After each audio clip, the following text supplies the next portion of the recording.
चलिए सभी लोगों को नमस्ते और हम लोग शुरुआत करते हैं आज के सेशन का। आप सभी लोग लाइव आ जाइए फटाफट करके, मेरी आवाज जा रही होगी। आप सभी लोग आइए फटाफट करके। और आज हम तो 51 नंबर सेट जो है उसका डिस्कशन करने वाले हैं। सेट नंबर 151 और 150 नंबर सेट का कुछ क्वेश्चन जो बाकी आपका रह गया था, आपको आज तो नहीं हो पाएगा क्योंकि आज ऑलरेडी लेंदी क्वेश्चन है तो टाइम लग ही जाएगा इसमें। देखते हैं कल अगर आप सबको समय मिलता है तो कल नाइट में करा देंगे।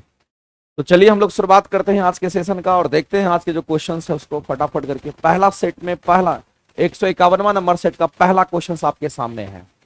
मेरे भाई इनर्शिया की बात कर रहा है। किसकी बात कर रहा है? इनर्शिया की बात कर रहा है। हम सभी लोग जानते हैं जो इनर्शिया होता है, जो जड़ता जिसको हम लोग कहते हैं, ये इनर्शिया की अगर हम बात करें तो आपको ध्यान रखना है इनर्शिया क्या है और इनर्शिया के बारे में कहां से पता चला।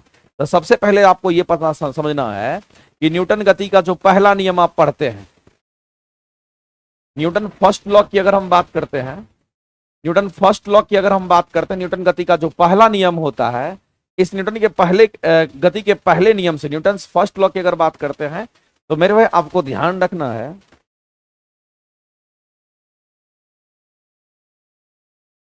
न्यूटन गति का जो फर्स्ट लॉ हमारा होता है, यहीं से बल की परिभाषा के बारे में पता चलता है।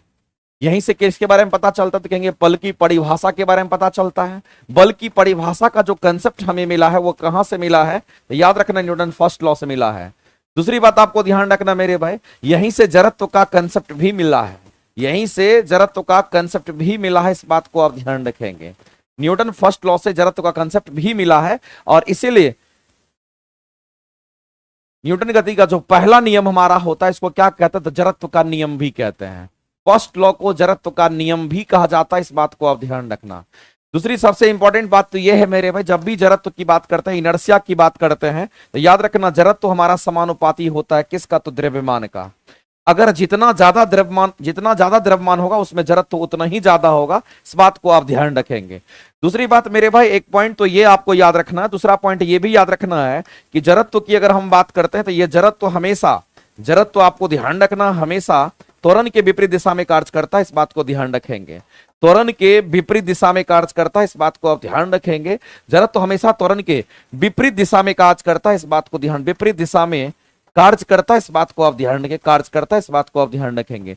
जो जड़त्व हमारा है वो इनर्शिया हमारा त्वरण के विपरीत दिशा में कार्य करता है, न कि गति के विपरीत दिशा में, इस बात को ध्यान, न कि गति के विपरीत दिशा में। ये लाइन भी आपको ध्यान रखना चाहिए, न कि गति के विपरीत दिशा में ये कार्य करता है, इस बात को ध्यान रखना। न कि गति के विपरीत दिशा में कार्य करता है, इस बात को ध्यान रखना। तो मेरे भाई ये दो पॉइंट्स आपको ध्यान रखना है, ये पॉइंट्स भी आपके लिए खूबसूरत पॉइंट है। जड़त्व हमेशा त्वरण के विपरीत दिशा में कार्य करता है, ये लाइन आपको ध्यान रखना है। गति के विपरीत दिशा में जड़त्व काम नहीं करता है। और जड़त्व की हम बात अगर करते हैं तो ये जड़त्व का कंसेप्ट कहां से मिला? न्यूटन के पहले नियम से, और इससे बल की परिभाषा के बारे में पता चलता है। और दूसरी बात आपको ध्यान रखना, जड़त्व का मतलब क्या होता है? तो कहेंगे सीधा सा मेरे भाई ये कंसेप्ट हमारा होता है, जड़त्व का मतलब होता है झटका। जड़त्व का मतलब होता है झटका, इस बात को आप ध्यान रखेंगे। अगर आप कहीं जा रहे हैं अचानक झटका खा गए तो इसका मतलब वो जड़त्व है। कोई भी चीज, जैसे आम मान लेते पेड़ में आम ऐसे लगा हुआ है और अचानक डाली को आप हिला दिए, आप डाली को हिलाए, आम टूट गिर जाता है, वहां आम में झटका लगता है तभी टूट जाता है, तो वहां भी इनर्शिया काम करता है। तो आपको ध्यान रखना मेरे भाई, जो झटका होता है उसको इनर्शिया कहता है, लेकिन इनर्शिया दो प्रकार का होता है, एक विराम का जड़त्व होता है, एक गति का जड़त्व होता है। इसमें दो तरह का जड़त्व होता है, इसको भी आप ध्यान रखेंगे। एक तो विराम का जड़त्व, अगर विराम की अवस्था में आप हैं, झटका लग गया तो विराम का जड़त्व, और एक होता है गति का जड़त्व, अगर आप गति में हैं तो गति में अगर झटका लग गया तो उसको गति का जड़त्व कहते हैं, इस बात को आप ध्यान रखेंगे। तो इस क्वेश्चन का अगर आंसर करने के लिए जाएंगे तो हम लोग सीधा कहेंगे सर इनर्शिया का जो कंसेप्ट है या इनर्शिया की जो माप है वो कहीं ना कहीं इस क्वेश्चन का आंसर क्या हो जाएगा? कहेंगे द्रव्यमान उसका माप को बताता है, इस बात को आप ध्यान रखें। जितना द्रव्यमान उतना ही जड़त्व होगा, इस बात को आप ध्यान रखें। आगे चलते हैं, अगला क्वेश्चन हम लोग देखते हैं। नेक्स्ट क्वेश्चन हमारा कहता है कि एक घूमते हुए झूले पर एक लड़का बाहर की ओर झुकता है। एक घूमते हुए झूला की अगर बात करते हैं तो मान लेते हैं कि ये झूला हमारा कुछ इस तरीके का है, ये मान लेते हैं हमारा झूले इस तरह का है, रख दो ना यार। अगर झूला हमारा इस तरीके का है तो आपको ध्यान रखना है, यदि झूला हमारा ऐसा है और झूले में क्या कर रहा है तो चारों तरफ से ऐसा गति कर रहा है, ऐसा वाला झूला हमारा है, ऐसा वाला झूला हमारा है और ऐसे गति कर रहा है, तो मान लेते कि यहां पर एक लड़का है और ये लड़का क्या कर रहा है तो झूला झूल रहा है और ये कहना चाह रहा है, ये यहां पर कहना चाह रहा है कि मान लेते कि ये लड़का हमारा किधर की ओर, तो मेरे भाई यहां पर एक आदमी है और इस आदमी इस लड़के की अगर हम बात करते हैं, कह रहा है कि ये लड़का बाहर की ओर झुकता है, एक घूमते हुए झूले में लड़का बाहर की ओर झुकता है, यदि वह अंदर की ओर झुकता तो झूले की कोणीय चाल क्या होगी। तो मेरे भाई अगर बाहर की ओर बाहर की ओर झुकता है, यदि वह अंदर की ओर झुकता है तो झूले की कोणीय चाल क्या होगी, ये पूछा गया है।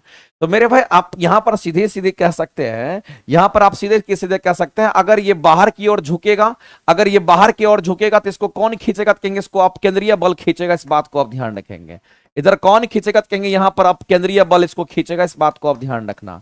और अगर अंदर की तरफ ये आता है, अगर ये अंदर की तरफ अगर आता है, अगर अंदर की तरफ आता है तो इधर हमारा कौन काम करेगा, तो इधर हमारा अभिकेंद्रीय बल इसको खींचता है, इस बात को आप ध्यान रखेंगे।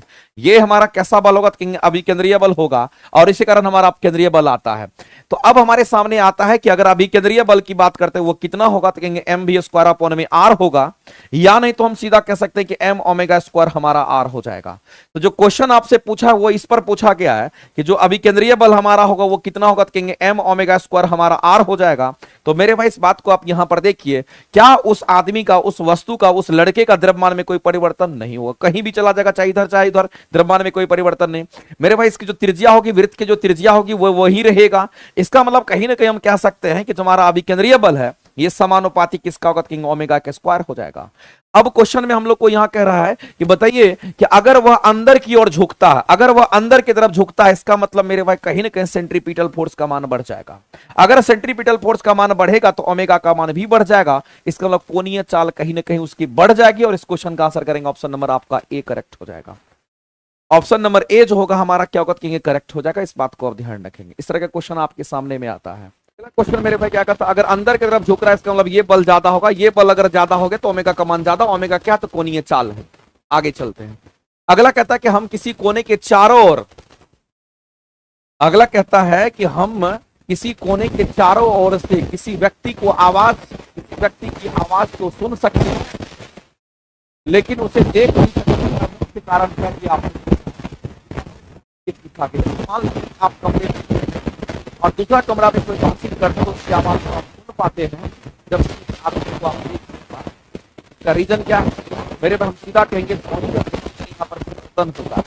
और ध्वनि का विवर्तन क्या होता है, तो विवर्तन कहने का मतलब है कि कहीं एक छोटा भी छिद्र अगर होगा, जैसे वेंटिलेटर होता है या दरवाजा में कहीं भी छोटा सा छिद्र होगा तो वो साउंड क्या करेगी, किसी कोने से जाके टकराएगी और दूसरे रूम में पहुंच जाएगी और उसको वो साउंड सुनाई देता। तो मेरे भाई इसका कारण क्या है, तो मुख्य कारण क्या है, तो मुख्य कारण की अगर हम बात करेंगे, मुख्य कारण की अगर हम बात करेंगे तो क्या कहेंगे सर, इसका मुख्य कारण क्या कहेंगे, ध्वनि का विवर्तन होना। ध्वनि का क्या होता है, यहाँ पर ध्वनि का विवर्तन के कारण ऐसा होता है, इस बात को ध्वनि के विवर्तन के कारण ऐसा होता है, इस बात को ध्यान रखें। ध्वनि के विवर्तन के कारण ऐसा होता है, इस बात को ध्यान रखें। यहाँ कह रहा है कि ध्वनि का परावर्तन नहीं, ध्वनि का अपवर्तन नहीं। ध्वनि तरंग के तरंगदैर्घ्य प्रकाश तरंग के से बड़ा होता है जिसके कारण उसमें विवर्तन होता है। तो मेरे पास ध्वनि में विवर्तन होता है जिसके कारण ऐसा होता है, इस बात को आप ध्यान रखेंगे। और ऐसा हम इसलिए कह रहे हैं, और विवर्तन होने के लिए आपको ध्यान रखना है, अगर ध्वनि का विवर्तन अगर होता है तो ध्वनि तरंग की जो तरंगदैर्घ्य होगी वो प्रकाश तरंग की तरंगदैर्घ्य से क्या होती है, बड़ी होती है, इसलिए वो टकरा करके डायरेक्ट घुस जाता है दूसरे रूप में। तो विवर्तन के कारण ही मुख्य कारण ध्वनि का विवर्तन है, इस बात को आप देखिएगा। तो मेरे पास क्वेश्चन का आंसर करेंगे कि ध्वनि तरंग का क्या होता है, कि यहाँ डिफ्रैक्शन होगा, इस बात को यही इसका मुख्य रीजन होता है। एक तार में विद्युत प्रतिरोध का मूल कारण क्या है, अगर कोई वायर हमारा होता है, मान लीजिए ये हमारा तार है और इस तार का प्रतिरोध होता है, प्रतिरोध किसी का ज्यादा भी होता है, किसी का कम होता है। अगर करंट हमारा इधर से इधर जाने का मतलब यहाँ पर पॉजिटिव पोटेंशियल है, यहाँ नेगेटिव पोटेंशियल है, तो करंट अगर इधर जाएगा तो हमारा इलेक्ट्रॉन का मूवमेंट इधर से इधर होता है। तो मेरे भाई होता क्या है, तो करंट और इलेक्ट्रॉन आपस में कोलाइड करता, कॉलिजन होता है, और जब कॉलिजन होगा तो यहाँ पर एक रेजिस्टेंस पैदा होता है, जिसको हम लोग आर दिखाते हैं, ये रेजिस्टेंस हमारा होता है।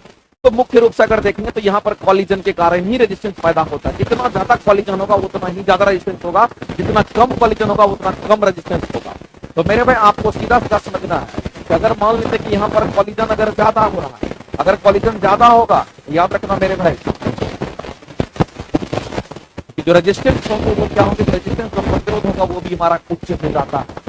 तो यहाँ पर कह रहा है कि मूल कारण आप बताइए, तो मेरे पास मूल कारण तो हमारा इसमें टक्कर के कारण हमारा होता है, कॉलिजन के कारण होता है। तो इलेक्ट्रॉन के मुक्त प्रवाह होगा, कॉलिजन नहीं होगा तो थोड़ी हो जाएगा। इलेक्ट्रॉन के तार को धनायन से संघट का मतलब कॉलिजन होता है। इसका मतलब मेरे भाई इलेक्ट्रॉन का क्या हो रहा है, इलेक्ट्रॉन का संघट हो रहा है, यानी इलेक्ट्रॉन का कॉलिजन हो रहा है इस तार में, इस बात को आप ध्यान रखेंगे। और इलेक्ट्रॉन का कॉलिजन हमारा यहाँ पर पॉजिटिव टर्मिनल की तरफ हमारा हो रहा है। इसका मतलब है इसी के कारण कहीं ना कहीं हमारा क्या पैदा होता है, क्योंकि किसी भी वायर में रेजिस्टेंस पैदा होता है। जितना ज्यादा कॉलिजन होगा, जितना ज्यादा कॉलिजन होगा उतना ही रेजिस्टेंस ज्यादा होगा, जितना कम कॉलिजन होगा उतना रेजिस्टेंस कम होता है। और दूसरी बात मेरे भाई आप ध्यान रखेंगे कि करंट की अगर बात करते हैं, ये जो करंट हमारा होता है ये विद्युत कर्मानुपाती हमारा रेजिस्टेंस का होगा। अगर कॉलिजन ज्यादा तो रेजिस्टेंस ज्यादा होता है, रेजिस्टेंस अगर ज्यादा तो करंट हमारा कम फ्लो करता है। इस बात को आप ध्यान रखेंगे। ये हमने कहां से लिखा है, फ्रॉम ओम्स लॉ से लिखा है। ये हमने कहां से लिखा है, तो फ्रॉम ओम्स लॉ से हमने लिखा। और ओम्स लॉ कहता है कि V इक्वल टू हमारा क्या होगा, कहीं आ रहा ही होगा। अगर हम वोल्टेज को अगर कांस्टेंट मानते हैं तो यहां से हम कह सकते हैं रेजिस्टेंस और करंट में उल्टा रिलेशन होता है, करंट ज्यादा तो रेजिस्टेंस कम, और अगर करंट कम तो रेजिस्टेंस ज्यादा। इस बात को ध्यान रखिए। आगे चलते हैं। अगला कहता है कि एक स्वतंत्र रूप से हमारा, यानी कि स्वतंत्र रूप यानी कि अपने आप हमारा है एक चुंबक क्या करता है, उत्तर दक्षिण की दिशा को बताता है। ये बात तो आप सभी लोग जानते हैं मेरे भाई। एक मैग्नेट हमारा होता है जो नॉर्थ और साउथ को दिखाता है। और इससे पहले कि आप ये बात जान लीजिए कि मान लेते हैं कि ये हमारा क्या कहेंगे, ये हमारा यहाँ पर पृथ्वी है, और पृथ्वी के अंदर भी चुंबकत्व का गुण होता है। हम सभी लोग जानते हैं पृथ्वी भी किसी भी चीज को अपने तरफ खींचती है, तो उस पृथ्वी के अंदर भी चुंबकत्व का गुण होता है। ये बात आपको ध्यान रखना है। अगर पृथ्वी के अंदर चुंबकत्व का गुण अगर होता तो कहेंगे पृथ्वी के अंदर भी हमारा क्या कहेंगे, यहाँ पर एक मैग्नेट है, यहाँ पर एक मैग्नेट है। और इस मैग्नेट को अगर देखेंगे तो इस मैग्नेट का यहाँ पर मान लेते कि हमारा साउथ पोल है, तो इस मैग्नेट का यहाँ पे नॉर्थ पोल है। और अगर ये पृथ्वी को अगर हम लोग देख पा रहे हैं तो इस पृथ्वी का भी अपना एक पोल यहाँ पर है, और पृथ्वी इधर भी पोल होगा। लेकिन इस पृथ्वी का जो पोल होगा इसको नॉर्थ पोल हम लोग कहते हैं, इसको हम लोग नॉर्थ पोल कहते हैं। ये हमारा नॉर्थ पोल है, तो पृथ्वी के इस पोल को हम लोग क्या कहेंगे, तो यहाँ पर साउथ पोल कहते हैं। तो ये हमारा साउथ पोल होता है। इस बात को ध्यान रखना मेरे भाई, आपको ध्यान रखना। ये पृथ्वी और उसके अंदर मैग्नेट है, तो मैग्नेट जो हमारा होता है ये साउथ पोल, मैग्नेट का साउथ पोल हमारा पृथ्वी के नॉर्थ पोल से क्या करता है, आपस में अट्रैक्ट हो जाता है, इसलिए इसके दिशा में ये सीध में रहता है। और आपको ध्यान रखना कि पृथ्वी का जो साउथ पोल होता है, मैग्नेट का जो नॉर्थ पोल हमारा होता है, इस तरीके से हमारा अट्रैक्ट होता है। क्योंकि अपोजिट पोल अट्रैक्ट करता है तो ये ऐसे सीध में हमारा होता है। तो जब कभी भी आप किसी भी मैग्नेट को अगर टांगते हो तो वो उत्तर दक्षिण की दिशा में इसलिए होता है क्योंकि मेरे भाई नॉर्थ पोल और साउथ पोल उसको क्या करता है, अट्रैक्ट कर देता है, इधर उधर घूमने नहीं देता है, उसको खींच लेता है अपनी तरफ और ये एक लाइन में लेकर के आ जाता है। तो आपको यहां पर बोला गया है कि अगर स्वतंत्र रूप से निलंबित कोई चुंबक हमारा है तो वो हमेशा उत्तर दक्षिण में ही क्यों दिखता है, क्योंकि मेरे भाई वो पृथ्वी की अगर बात करते हैं तो पृथ्वी भी एक विशाल चुंबक के रूप में व्यवहार करती है। और पृथ्वी के अंदर भी एक मैग्नेट होता है कि ये नॉर्थ साउथ के साथ, और ये नॉर्थ साउथ के साथ इधर उधर हमारा नेगलेक्ट, ना तो इधर हमारा आएगा ना तो उधर जाएगा, ये इसके साथ अटैच हो जाता है। और ये डायरेक्ट हमारा कहीं ना कहीं इंडिकेट करता है कि साउथ और नॉर्थ हमारा एक ही डायरेक्शन में हर जगह देखने को मिलेगा।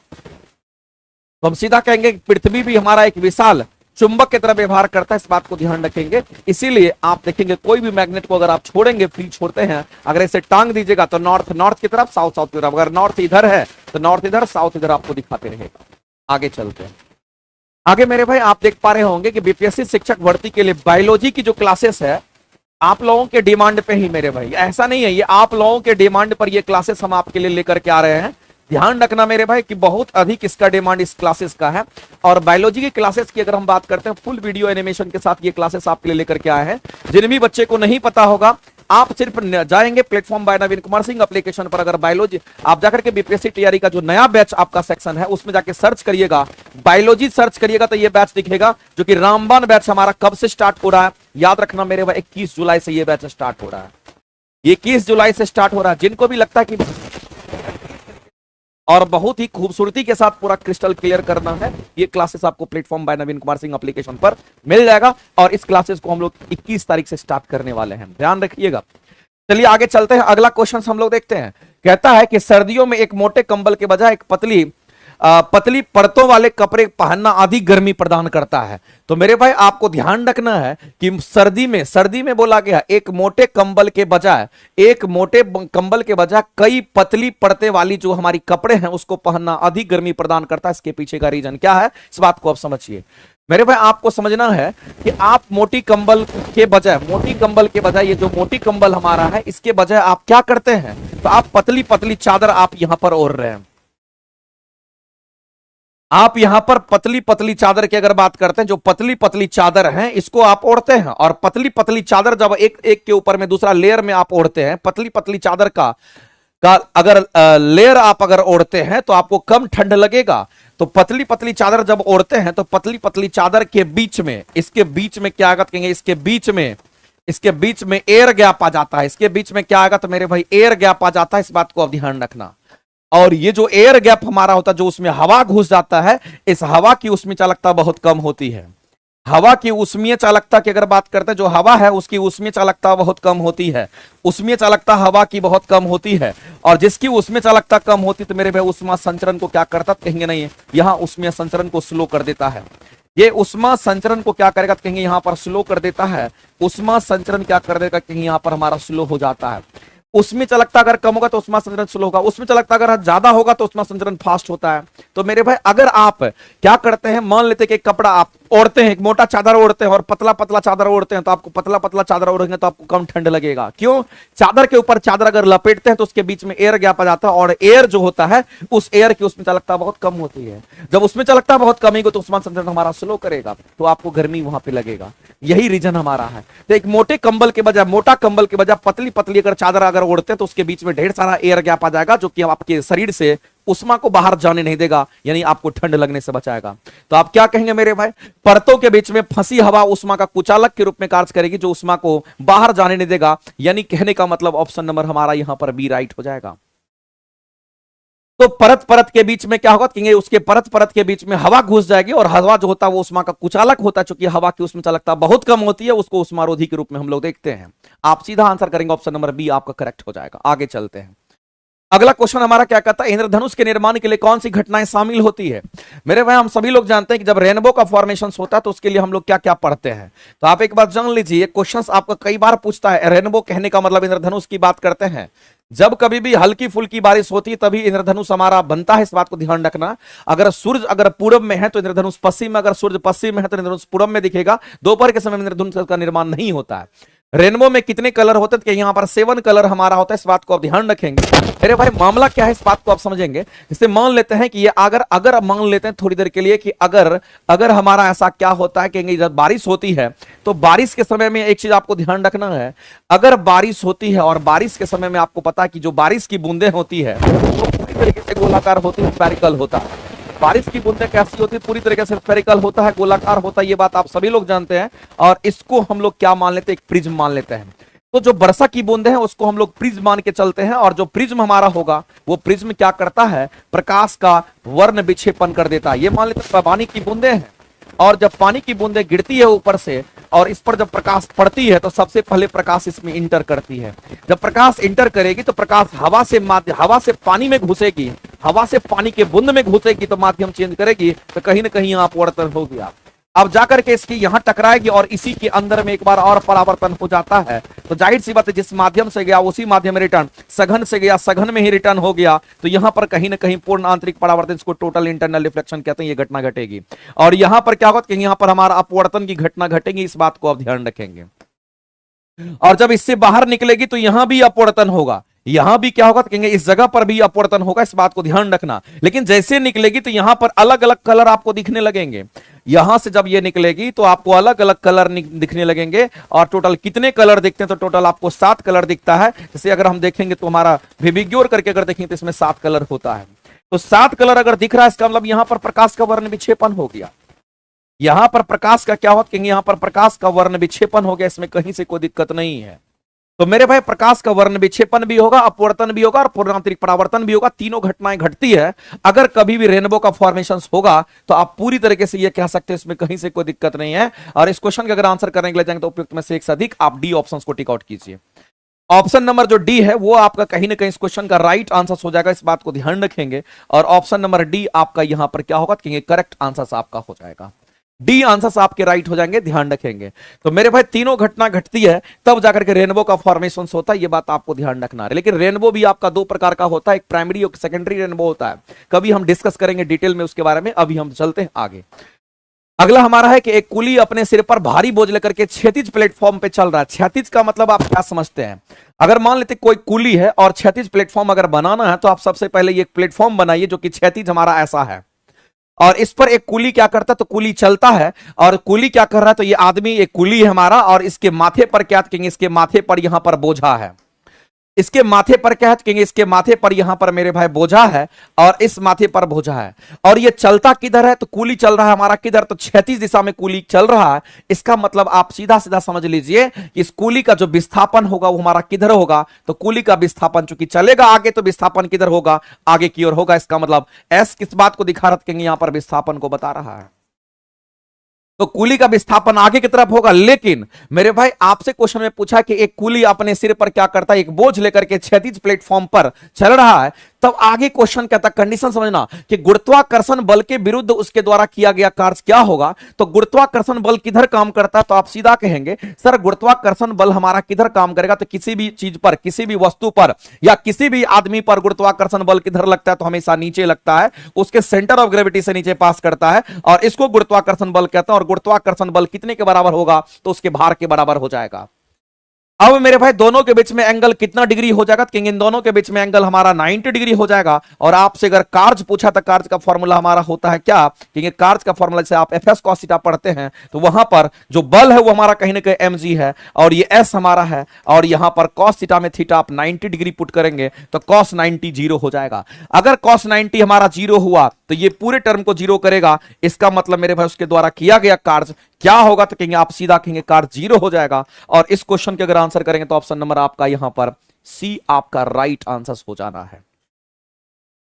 तो गुरुत्वाकर्षण के बल द्वारा कार्य बोले या गुरुत्वाकर्षण के विरुद्ध किया क्या कार्य बोले, फर्क नहीं पड़ता, दोनों सिचुएशन में मेरे भाई mg ही आएगा। और आपको ध्यान रखना mg और विस्थापन के बीच में हमेशा 90 डिग्री कोण बनेगा, इसमें कोई दिक्कत नहीं है। तो यहां पर गुरुत्वाकर्षण बल के द्वारा अगर बोला तो गुरुत्वाकर्षण बल के द्वारा नहीं, गुरुत्वाकर्षण के विरुद्ध बोला तो दो फॉर्मूला हमारा होता है। एक हमारा होता है गुरुत्वाकर्षण बल द्वारा फॉर्मूला हमारा क्या, तो कार्य का फॉर्मूला होता है हमारा कितना, तो कहेंगे mgh होता है। एक होता गुरुत्वाकर्षण के विरुद्ध हमारा किया गया कार्य कितना, तो कहेंगे माइनस एम जी, ये M G H cos theta आप कह दीजिए, यहां पर minus M G H cos theta कह दीजिए, कोई दिक्कत नहीं है। ये हमारा एफ है, ये हमारा विस्थापन, ये थीटा, इसी को हम एफ एस कॉस थीटा के रूप में भी देखते हैं। तो मेरे भाई माइनस बोलेगा तो विरुद्ध बोलेगा, अगर कहेंगे उसके द्वारा तो प्लस कहेंगे, तो क्या फर्क पड़ता है, ये एम जी है, ये एच एच आपका विस्थापन है, और थीटा का मान 90 डिग्री पुट करेंगे तो वैसी परिस्थिति में जीरो हो ही जाएगा। तो गुरुत्वाकर्षण बल के द्वारा किया गया कार्य पूछे या गुरुत्वाकर्षण के विरुद्ध किया गया कार्य पूछे, दोनों परिस्थिति में आप कहेंगे कार्य का मान जीरो होगा, क्योंकि मेरे भाई बल और विस्थापन दोनों के बीच में 90 डिग्री ही क्वेश्चन एंगल बनेगा। ध्यान रखेंगे इस बात का। तो हमने जो बताया गुरुत्वाकर्षण बल द्वारा बताया है, यहां गुरुत्वाकर्षण के विरुद्ध पूछेगा, तो अंतर बस इतना ही है कि गुरुत्वाकर्षण बल द्वारा जो किया गया कार्य होता है हमारा कितना होता है। तो आपको ध्यान रखना मेरे भाई कि गुरुत्वाकर्षण बल द्वारा किया गया कार्य हमारा कितना, तो mgs cos थीटा होता है।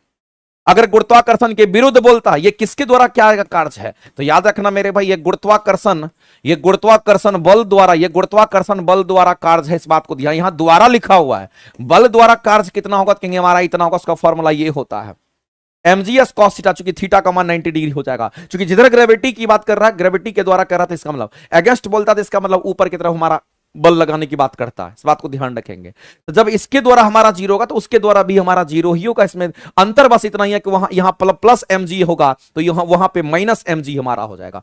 तो गुरुत्वाकर्षण बल के विरुद्ध अगर बोला है तो हम फॉर्मूला कौन सा यूज करेंगे, चलो यूज करके दिखाई देते हैं, इसमें कोई दिक्कत नहीं है। आपको अगर ऐसा बोला है तो आप कहेंगे कार्य का फॉर्मूला सर सब कुछ सेम रहेगा, यहां पर mgs cos थीटा हमारा हो जाएगा, माइनस के साथ होगा, तो माइनस हमारा वही है, mg वही है, विस्थापन है, और cos मतलब 90 डिग्री हो जाएगा। तो इसका मतलब है cos 90 जीरो, इसका मतलब कार जीरो किसी भी सूरत में हो जाएगा। तो आपको ऐसे पूछे चाहे वैसे पूछे क्या फर्क पड़ता है। आगे चलते हैं। अगला कह रहा है कि आइंस्टीन के द्रव्यमान संरक्षण द्रव्यमान ऊर्जा संतुलितता संबंध में आपको क्या अर्थ ये पूछा गया है। मेरे भाई आइंस्टीन का एक क्वेश्चन है जो कि सभी लोग पढ़ते हैं, E=mc² होता है, जहां पर c हमारा स्पीड ऑफ लाइट है, सी हमारा क्या कहेंगे, ये हमारा स्पीड ऑफ लाइट होता है, ये बात आप सभी लोग जानते हैं। और स्पीड ऑफ लाइट की वैल्यू कितनी होती है, 3 × 10⁸ मीटर पर सेकंड होता है। और ये मेरे भाई किसी भी सूरत में हमारा कांस्टेंट ही रहेगा, ये बदलता नहीं है। इसका मतलब ई अगर हम लोग देख रहे हैं तो ई समानुपाती कहीं ना कहीं हमारा एम का रिलेशन में आ जाएगा, चूंकि सी कांस्टेंट है और कोई भी कांस्टेंट इक्वल टू में घुसेगा तो समानुपाती का रिलेशन लेकर के आ जाएगा, और ई समानुपाती हमारा एम हो जाएगा। मेरे भाई इस समानुपात mh का मतलब दोनों इंटरचेंजेबल है। अगर एनर्जी अपना एनर्जी को खोएगा, सॉरी अपने एनर्जी की अगर बात करता है, अगर एनर्जी और मास की अगर बात करते हैं दोनों एक दूसरे का इंटरचेंजेबल होगा, ये इसमें रूपांतरित हो सकता है। यानी मास जो होगा वो मास जो है वो अपना एनर्जी खो करके किसमें तो कहेंगे एनर्जी के। अगर मान लेते हैं कि मास अगर हमारा खत्म हो रहा है, कहीं ना कहीं एनर्जी हमारा वहां पे ज्यादा मात्रा में मिलेगा। कैसे? तो इसी प्रिंसिपल पर हमारा न्यूक्लियर रिएक्टर वगैरह काम करता है। हमारा जो न्यूक्लियर रिएक्टर वगैरह होता है इसी प्रिंसिपल पे काम करता है, इस बात को ध्यान रखें। न्यूक्लियर रिएक्टर हमारा इसी प्रिंसिपल पे काम करता है। हमारा जो एटम बम वगैरह होता है इसी प्रिंसिपल पे काम करता है। होता क्या है मेरे भाई, तो हम लोग कहते हैं कि बड़ा बड़ा मास जब छोटे मास में टुकड़ा टुकड़ा होता है, तब वैसी परिस्थिति में एनर्जी हमारा बहुत ज्यादा मात्रा में रिलीज होता है। अगर मास टूटता है, छोटे छोटे पार्ट्स में टूटता है, तो एनर्जी बहुत मात्रा में रिलीज करता है। और इनकी अगर हम बात करते हैं, ये दोनों के दोनों न्यूक्लियर फिजन रिएक्शन पर आधारित है, इस बात को ध्यान रखना। इसको हम लोग नाभिकीय विखंडन कहते हैं, न्यूक्लियर फिजन रिएक्शन कहते हैं, इस बात को ध्यान रखना मेरे भाई। तो यहां पर हमारा ये होगा। तो ऊर्जा को द्रव्यमान में परिवर्तित नहीं कह सकता, हम कहते हैं कि दोनों एक दूसरे का इंटरचेंजेबल है, आप कर सकते हैं, कन्वर्ट कर सकते हैं। दूसरा करता है द्रव्यमान ऊर्जा का एक संघनित रूप है। द्रव्यमान जो है ये ऊर्जा का एक संघनित रूप है, ऊर्जा का एक संघनित रूप है। ये कहीं ना कहीं स्टेटमेंट हमारा सही है मेरे भाई। जो द्रव्यमान है वो ऊर्जा का ही संघनित रूप है, जो दोनों समानुपातिक रिलेशन देते हैं। तो मेरे भाई इस क्वेश्चन के आंसर हम लोग क्या करेंगे, ऑप्शन नंबर बी के साथ जाएंगे। और ऑप्शन नंबर बी ही हमारा यहाँ पर क्या हो जाएगा, क्वेश्चन नंबर कितना है। तो आज का जो क्वेश्चन नंबर है आपका 9 नंबर क्वेश्चन। थोड़ा स्टार्टिंग में कुछ इजी क्वेश्चन है, थोड़ा फास्ट करेंगे, बाद में थोड़ा टफ क्वेश्चन और थोड़ा टाइम टेकिंग क्वेश्चन है, इसलिए उसमें हम लोग को टाइम थोड़ा ज्यादा लगेगा। तो हम लोग क्या जानते हैं, जब कभी न्यूक्लियर रिएक्टर की बात करते हैं, स्मॉल अमाउंट ऑफ मास जो हमारा होता है वो टोटली के totally heavy amount of energy को क्या करता है, रिलीज करता है। इस बात को आप ध्यान रखना। इसीलिए एक दूसरे का ये संघनित रूप माना जाता है। द्रव्यमान हमारा ऊर्जा का एक संघनित रूप हमारा होता है। तो छोटा सा द्रव्यमान, स्मॉलर अमाउंट में जो द्रव्यमान होता है वो कहीं ना कहीं हैवी अमाउंट ऑफ एनर्जी में कन्वर्ट हो जाता है। स्मॉल अमाउंट का जो मास होता है, बात को ध्यान है, स्मॉल अमाउंट का जो मास होता है, स्मॉल अमाउंट का जो मास होता है, ये कहीं ना कहीं किसमें तो हैवी अमाउंट ऑफ एनर्जी में कन्वर्ट हो जाता है। इस बात को ध्यान रखना, ये हैवी अमाउंट ऑफ एनर्जी में कन्वर्ट हो जाता है। इस बात को ध्यान रखना, क्योंकि एक दूसरे में इंटरचेंजेबल है। आगे चलते हैं। अगला कह रहा है किसी तरल का क्वथनांक दाब पर क्या प्रभाव पड़ेगा। मेरे भाई दाब और ताप की बात करते हैं, बॉइलिंग पॉइंट। तो हम लोग जानते हैं कि प्रेशर और समानुपाती, प्रेशर इक्वल टू एक फार्मूला होता है, P इक्वल टू हमारा रो आर टी होता है। P equal to rho R T हमारा होता है, जहां पर हम कहेंगे R और T हमारा कांस्टेंट है, तो हम लोग डायरेक्ट कह सकते हैं मेरे भाई ये दोनों अगर टर्म हमारा यहां पर कांस्टेंट हो गया, तो हम यहां पर कह सकते हैं कि P और रो में कैसा रिलेशन है। नहीं, यहां पर आपको ध्यान रखना, ऐसा नहीं आपको कहेंगे फॉर्मूला हमारा वही यूज करेंगे। P इक्वल टू हमारा क्या होता है, यहां पर रो आर टी कहिए या एनआरटी कहिए, फर्क नहीं पड़ता है। आप P equal to rho R T या एनआरटी कहिए, फर्क नहीं पड़ता। आप एनआरटी ले लीजिए, जो कि हमारा यहां पर इक्वेशन होता है, आदर्श गैस का इक्वेशन हमारा होता है, आदर्श गैस का इक्वेशन होता है। नहीं तो आप ऐसे भी कर सकते हैं, तरल की बात करता है तो P इक्वल टू आप रो आर टी ही ले लीजिए, फर्क नहीं पड़ता है मेरे भाई। अगर हम बात करते हैं कि आप गर्म करते हैं, ठंडा करते हैं, तरल का घनत्व में कोई तरल की अगर बात करते हैं, नहीं, किसी तरल के क्वथनांक पर दाब का क्या प्रभाव पड़ता है, ये क्वेश्चन आपका पूछा गया है। चलो इसको ऐसे समझते हैं मेरे भाई। यहां पर बोला गया तरल पदार्थ की हम बात कर रहे हैं, किसकी बात कर रहे हैं, तो हम तरल पदार्थ की बात कर रहे हैं, इस बात को आप ध्यान रखना। और तरल पदार्थ के दाब पर ताप का क्या रिलेशन हमारा होता है, तो हम लोग कहते हैं इसी दाब के कारण कहीं ना कहीं ताप बढ़ जाता है, दाब के कारण ही ताप बढ़ जाता है। इस बात को आप ध्यान रखेंगे, अगर दाब बढ़ेगा तो ताप भी बढ़ जाता है, इस बात को आप ध्यान रखना। जैसे इसका एग्जाम्पल एक होता है मेरे भाई कि कुकर में खाना जल्दी पकता है, कुकर में खाना जल्दी पकता है, इस बात को ध्यान रखें। क्वेश्चन आपका आता है कुकर में खाना जल्दी पकता है, ये क्वेश्चन आपका बनता है। कुकर में खाना जल्दी पकता है, उस पर एक क्वेश्चन आपका आता है, इस बात को ध्यान रखेंगे। अगर कुकर में खाना जल्दी पकता है तो कुकर का जो आयतन होता है वो फिक्स होता है, यानी कि उसके वॉल्यूम जो होते हैं वो कांस्टेंट होते हैं। तो आपके पास एक क्वेश्चन आता है पीवी इक्वल टू क्या, तो कहेंगे एनआरटी आता है, जहां पर जो कांस्टेंट है उसको काट देंगे, क्योंकि वॉल्यूम उसका फिक्स है, काट देंगे, एन और आर ऑलरेडी कांस्टेंट होगा। तो कहीं ना कहीं ऐसी सूरत में कहेंगे प्रेशर और टेम्परेचर का रिलेशन समानुपाती का होगा। तो आप अगर कुकर के अंदर का प्रेशर को अगर आप बढ़ाते हैं, अगर कुकर के अंदर का प्रेशर का बढ़ाते हैं, तो वो प्रेशर कहीं ना कहीं तापमान को बढ़ा देगा, और तापमान के बढ़ने के कारण उसका बॉइलिंग पॉइंट हमारा बढ़ जाता है। ताप बढ़ने से मेरे भाई क्वथनांक बिंदु बढ़ जाता है। इस क्वेश्चन के आंसर आप क्या करेंगे, तो ऑप्शन नंबर आपका ए करेक्ट हो जाएगा। तो इसमें ऐसा हमारा होगा, तो आगे भी हमारा ऐसा ही होगा। दाब के बढ़ने से बॉइलिंग पॉइंट बढ़ जाता है, दाब के बढ़ने से बॉइलिंग पॉइंट हमारा बढ़ जाता है। ऐसा बर्फ के केस में भी हमारा होता है। ऐसा बर्फ के केस में भी हमारा होता है, दाब के बढ़ने से क्वथनांक बिंदु जिसको बॉइलिंग पॉइंट कहते हैं वो हमारा बढ़ जाता है, इस बात को आप ध्यान रखेंगे। आगे चलते हैं, एक्शन रिएक्शन न्यूटन का तीसरा लॉ जो हमारा होता है वो क्या होता है, हमेशा अलग अलग वस्तु पे लगता है, कोई एक ही वस्तु पर नहीं लगता, हमेशा अलग अलग वस्तु पर लगता है, दो अलग अलग वस्तु पर हमेशा लगता है। एक्शन और रिएक्शन की हम बात करेंगे। आगे चलता है, किसी ग्रह के सतह पर गुरुत्वीय त्वरण जी किस पर निर्भर नहीं करती, तो यह बात आपको बताना है। बताइए मेरे भाई, इस क्वेश्चन के आंसर क्या करेंगे। आपसे बोला गया है कि जो स्मॉल जी हमारा गुरुत्वीय त्वरण हमारा होता है किसी ग्रह की सतह, किसी ग्रह की सतह पर निर्भर, किसी ग्रह की सतह पर गुरुत्वीय त्वरण हमारा जो जी होता है वो निर्भर नहीं करता है।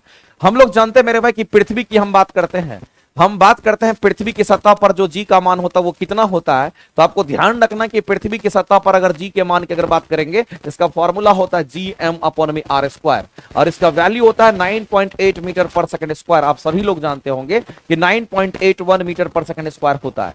अगर हमारा ये पृथ्वी है, अगर ये हमारा पृथ्वी, तो पृथ्वी का द्रव्यमान एम और पृथ्वी का त्रिज्या आर, पृथ्वी का द्रव्यमान एम और पृथ्वी की त्रिज्या आर, और कैपिटल जी जो ये यूनिवर्सल कांस्टेंट होता है इसके मान कभी नहीं बदल सकते। इसका मतलब है आप सीधा कहेंगे सर अगर पृथ्वी की सतह पर जी के मान में अगर परिवर्तन आएगा तो कहीं ना कहीं पृथ्वी के द्रव्यमान और पृथ्वी की त्रिज्या पर आएगा। तो यहां पर पृथ्वी की जो सतह है ये कहीं ना कहीं मेरे भाई ग्रह के रूप में आपका पृथ्वी है।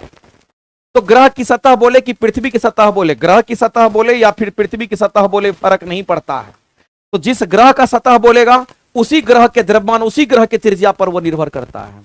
तो मेरे भाई यहां पृथ्वी एक ग्रह है और उसी के द्रव्यमान उसी की त्रिज्या पर निर्भर करता है, इस बात को ध्यान रखेंगे। तो यहां पर आप कह रहे हैं ग्रह के द्रव्यमान पर निर्भर करेगा, बिल्कुल करेगा। ग्रह की त्रिज्या पर करेगा, बिल्कुल करेगा।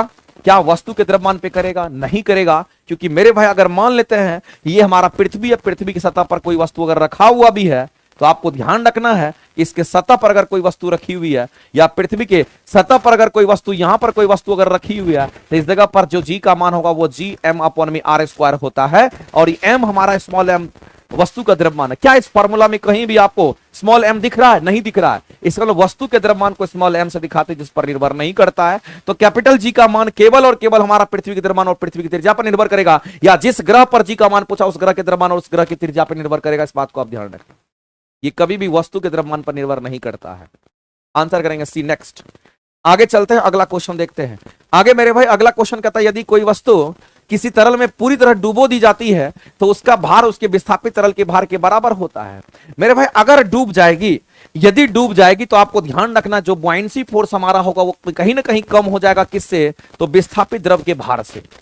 किससे कम हो जाएगा? कहेंगे यहां पर विस्थापित द्रव का जो भार होगा, विस्थापित जो उससे पानी बाहर निकलेगा उस विस्थापित द्रव का जो भार होगा, उस विस्थापित द्रव के भार से अगर बुआयंसी फोर्स कम हो जाएगा तो वह डूब जाएगी अंदर वस्तु। सतह पर कब तैरेगी मेरे भाई? तो सतह पर तैरने का कंडीशन है कि बुआयंसी फोर्स जो हमारा होना चाहिए वो ग्रेटर होना चाहिए। किससे? तो कहेंगे विस्थापित द्रव के भार के बराबर। सॉरी विस्थापित यहां पर विस्थापित द्रव का जो हमारा भार है उस विस्थापित द्रव के भार से क्या होना चाहिए? ज्यादा होना चाहिए, तभी वो तैरेगा। मेरे भाई तरल में कहीं भी अगर निलंबित रहेगी यानी कि सस्पेंडेड रहेगी, तैरते हुए रहेगी, इसका मतलब है मेरे भाई आप कह सकते हैं कि जो बुआयंसी फोर्स हमारा होगा वो कहीं ना कहीं विस्थापित द्रव के भार के बराबर हो जाएगा।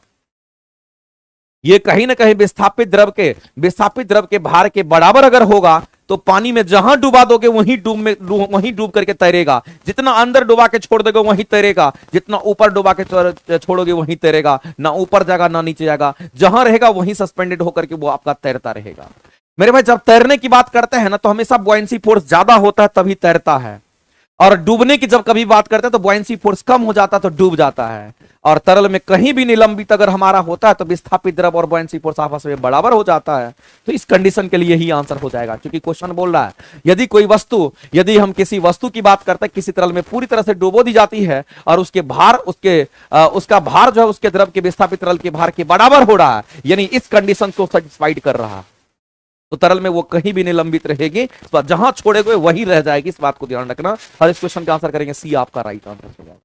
और हम सभी लोग जानते हैं मेरे भाई बुआयंसी फोर्स होता क्या, तो हम सभी लोग जानते हैं, मान लेते हैं कि यहां पर तरल हमारा भरा हुआ है और इसमें कोई तरल पदार्थ हमारा भरा हुआ है। अगर किसी ठोस पदार्थ को अगर इसमें डुबाते हैं, किसी भी ठोस पदार्थ को अगर इसमें डुबाते हैं, मान लेते जितना पार्ट ठोस पदार्थ का पानी में डूबा तो इतना दूर का, मान लेते मेरे भाई थोड़ी देर के लिए कि इसमें पूरी तरीके से हमारा भरा हुआ तरल पदार्थ था।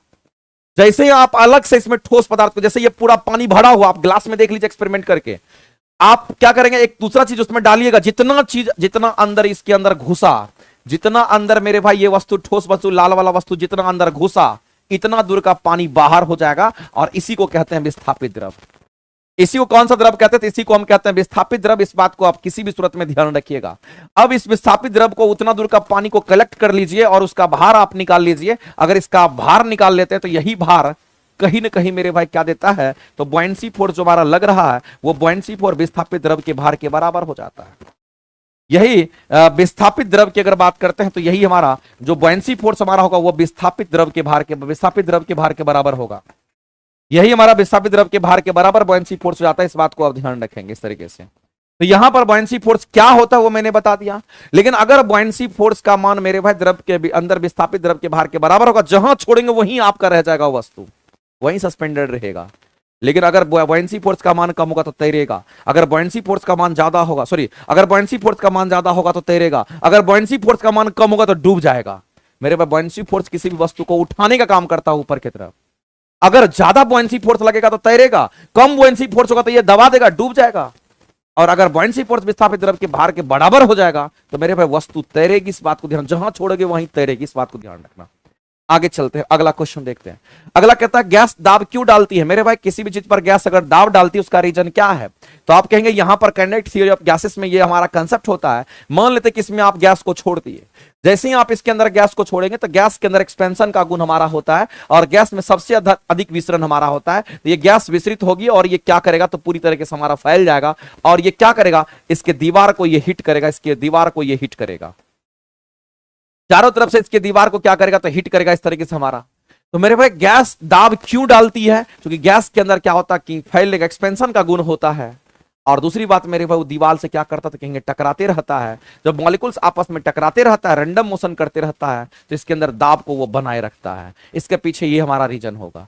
तो मेरे भाई क्योंकि गैस के अणुओं के बीच मजबूत आकर्षण बल होता ही नहीं है, बहुत वीक आकर्षण बल होता है।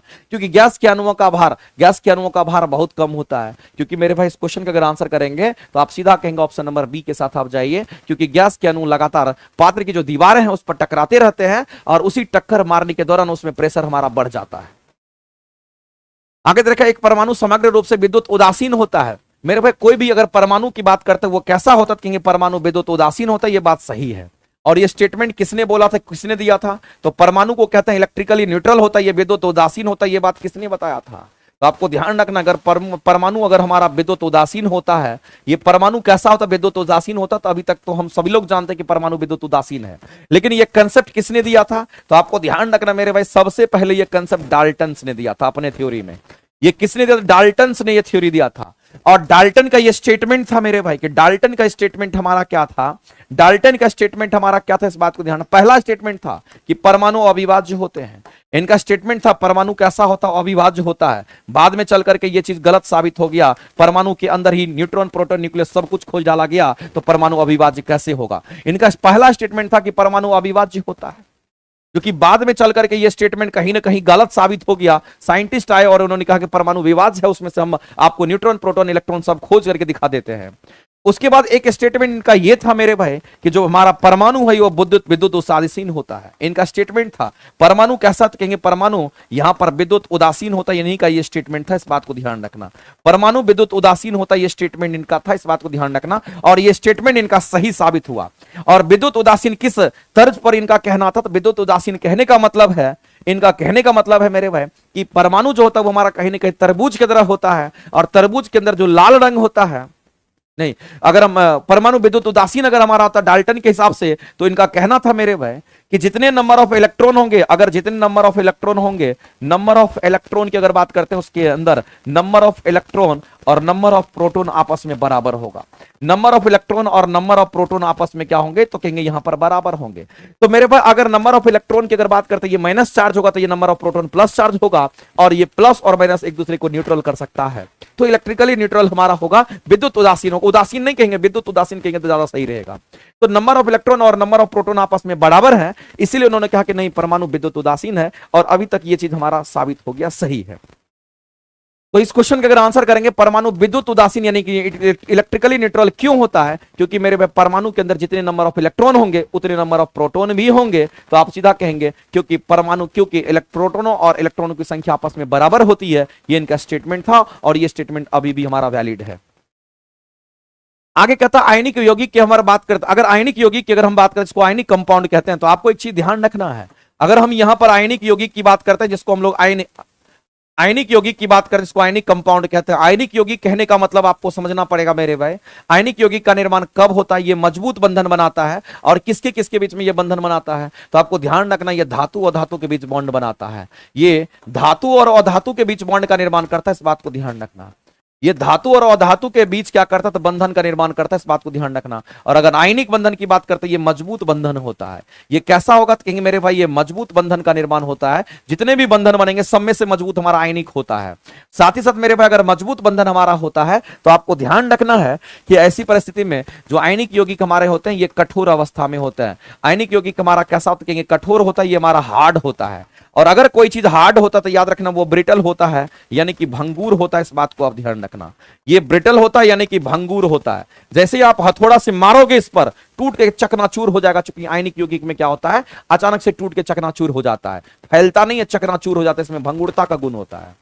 दूसरी बात आपको ध्यान रखना मेरे भाई, ये ठोस अवस्था में नहीं, ये गलित अवस्था में, किस अवस्था में, तो ये गलित अवस्था की बात करते, तो ये गलित अवस्था में ये विद्युत का क्या करता कहेंगे, विद्युत धारा संचरित करती है, ये विद्युत का सुचालक होता है, विद्युत का संचरण करता है, इस बात को आप ध्यान रखेंगे। गलित अवस्था में विद्युत का सुचालक हमारा क्या करता है, संचरण करता है। तो मेरे भाई यहां पर कह रहा है कि भंगुरता का कारण क्या है, तो मेरे भाई भंगुरता का कारण आयनों के बीच में मजबूत आकर्षण बल नहीं, आकर्षण बल मजबूत होने का कारण भंगुरता नहीं है, क्योंकि बल लगने पर वो समान आवेश वाली आयन पर समान वाली आयन परतें एक दूसरे के सामने आ जाती है और प्रतिकर्षण के कारण वो टूट जाती है। मेरे भाई भंगुरता उसको कहते हैं जिसमें एक बार हथौड़ा मारो एकदम टकनाचूर हो गया, तो होगा क्या, समान आवेश क्या करेगा, तब प्रतिकर्षण का बल लगाता है। जाहिर सी बात है अगर बॉन्डिंग होगा तो मेरे भाई बॉन्डिंग जब होगा तो एक प्लस होगा एक माइनस होगा, क्योंकि अगर धातु है तो उस पर प्लस होता है और धातु पर क्या होगा तो माइनस होगा, यहां तो धातु प्लस है तो धातु माइनस होगा, तो जाहिर सी बात है प्लस माइनस का लेयर बना हुआ रहेगा, जब आप ऊपर से हथौड़ा मारेंगे तो प्लस प्लस को और माइनस माइनस को रिपेल करेगा और पूरी तरीके से चकनाचूर हो जाएगा, इसके पीछे का ये रीजन है। तो मेरे भाई हम सीधा कह सकते हैं इस क्वेश्चन के जो आंसर्स होंगे वो क्या होंगे, तो ऑप्शन नंबर बी के साथ आप जाइए, क्योंकि बल लगने पर, क्योंकि आप जब हथौड़ा मारते हैं बल लगाते हैं तो समान आवेश वाली, समान आवेश कहने वाला एक तरफ पूरा का पूरा प्लस वाला, एक तरफ पूरा का पूरा माइनस वाला हमारा लेयर में होगा, तो समान आवेश वाली आयन परतें एक दूसरे को क्या करते, सामने आ जाती है और एक दूसरे को प्रतिकर्षित करती है, और प्रतिकर्षण का भी वहां पर गुण आ जाता है, जिसके कारण हम कहेंगे अचानक वो पूरी तरीके से चकनाचूर हो जाता है। आगे चलते हैं मेरे भाई, अगला क्वेश्चन देखते हैं। अगला कह रहा है कि आवर्त में बाएं से दाएं जाने पर परमाणु का आकार क्या होता है। तो हम लोग जानते हैं मेरे भाई दो चीज आपको ध्यान रखना है, इसको आवर्त हम लोग कहते हैं, ये हमारा आवर्त होता है, जबकि इधर की अगर बात करते हैं तो ये हमारा क्या होता है कि यहाँ पर हमारा ग्रुप होता है। जब हम ग्रुप की ओर जाते हैं तो हम सभी लोग जानते हैं मेरे भाई जो एटॉमिक साइज हमारा होता है वो क्या होता है, एटॉमिक साइज की अगर बात करते हैं ये बढ़ता है, एटम का साइज बढ़ता है। एटम का साइज क्यों बढ़ेगा, तो पहले अगर देखते हैं तो पहले ग्रुप में अगर देखेंगे तो मेरे भाई हमारा पहला ग्रुप में क्या है, तो हाल ही ना कर फरियाद आप देख लीजिए यहां पर, तो आप देखेंगे कि यहां पर इलेक्ट्रॉन की संख्या बढ़ती चली जाती है। तो जैसे जैसे एटॉमिक साइज बढ़ने का कारण अगर आपसे कोई पूछता कर नीचे आ रहा था एटॉमिक साइज बढ़ेगा क्यों, तो आप कहेंगे सर ये मान लेते कि हमारा न्यूक्लियस है, तो न्यूक्लियस के चारों तरफ अगर हम बढ़ते जाते हैं तो सेल का साइज बढ़ता जाएगा, क्यों कि नीचे आने के दौरान क्या होगा, तो नीचे दौरान आने के दौरान में हमारा क्या होगा कि परमाणु संख्या बढ़ेगा, और ऐसी परिस्थिति में हम सीधा कहेंगे इलेक्ट्रॉन की संख्या बढ़ेगी।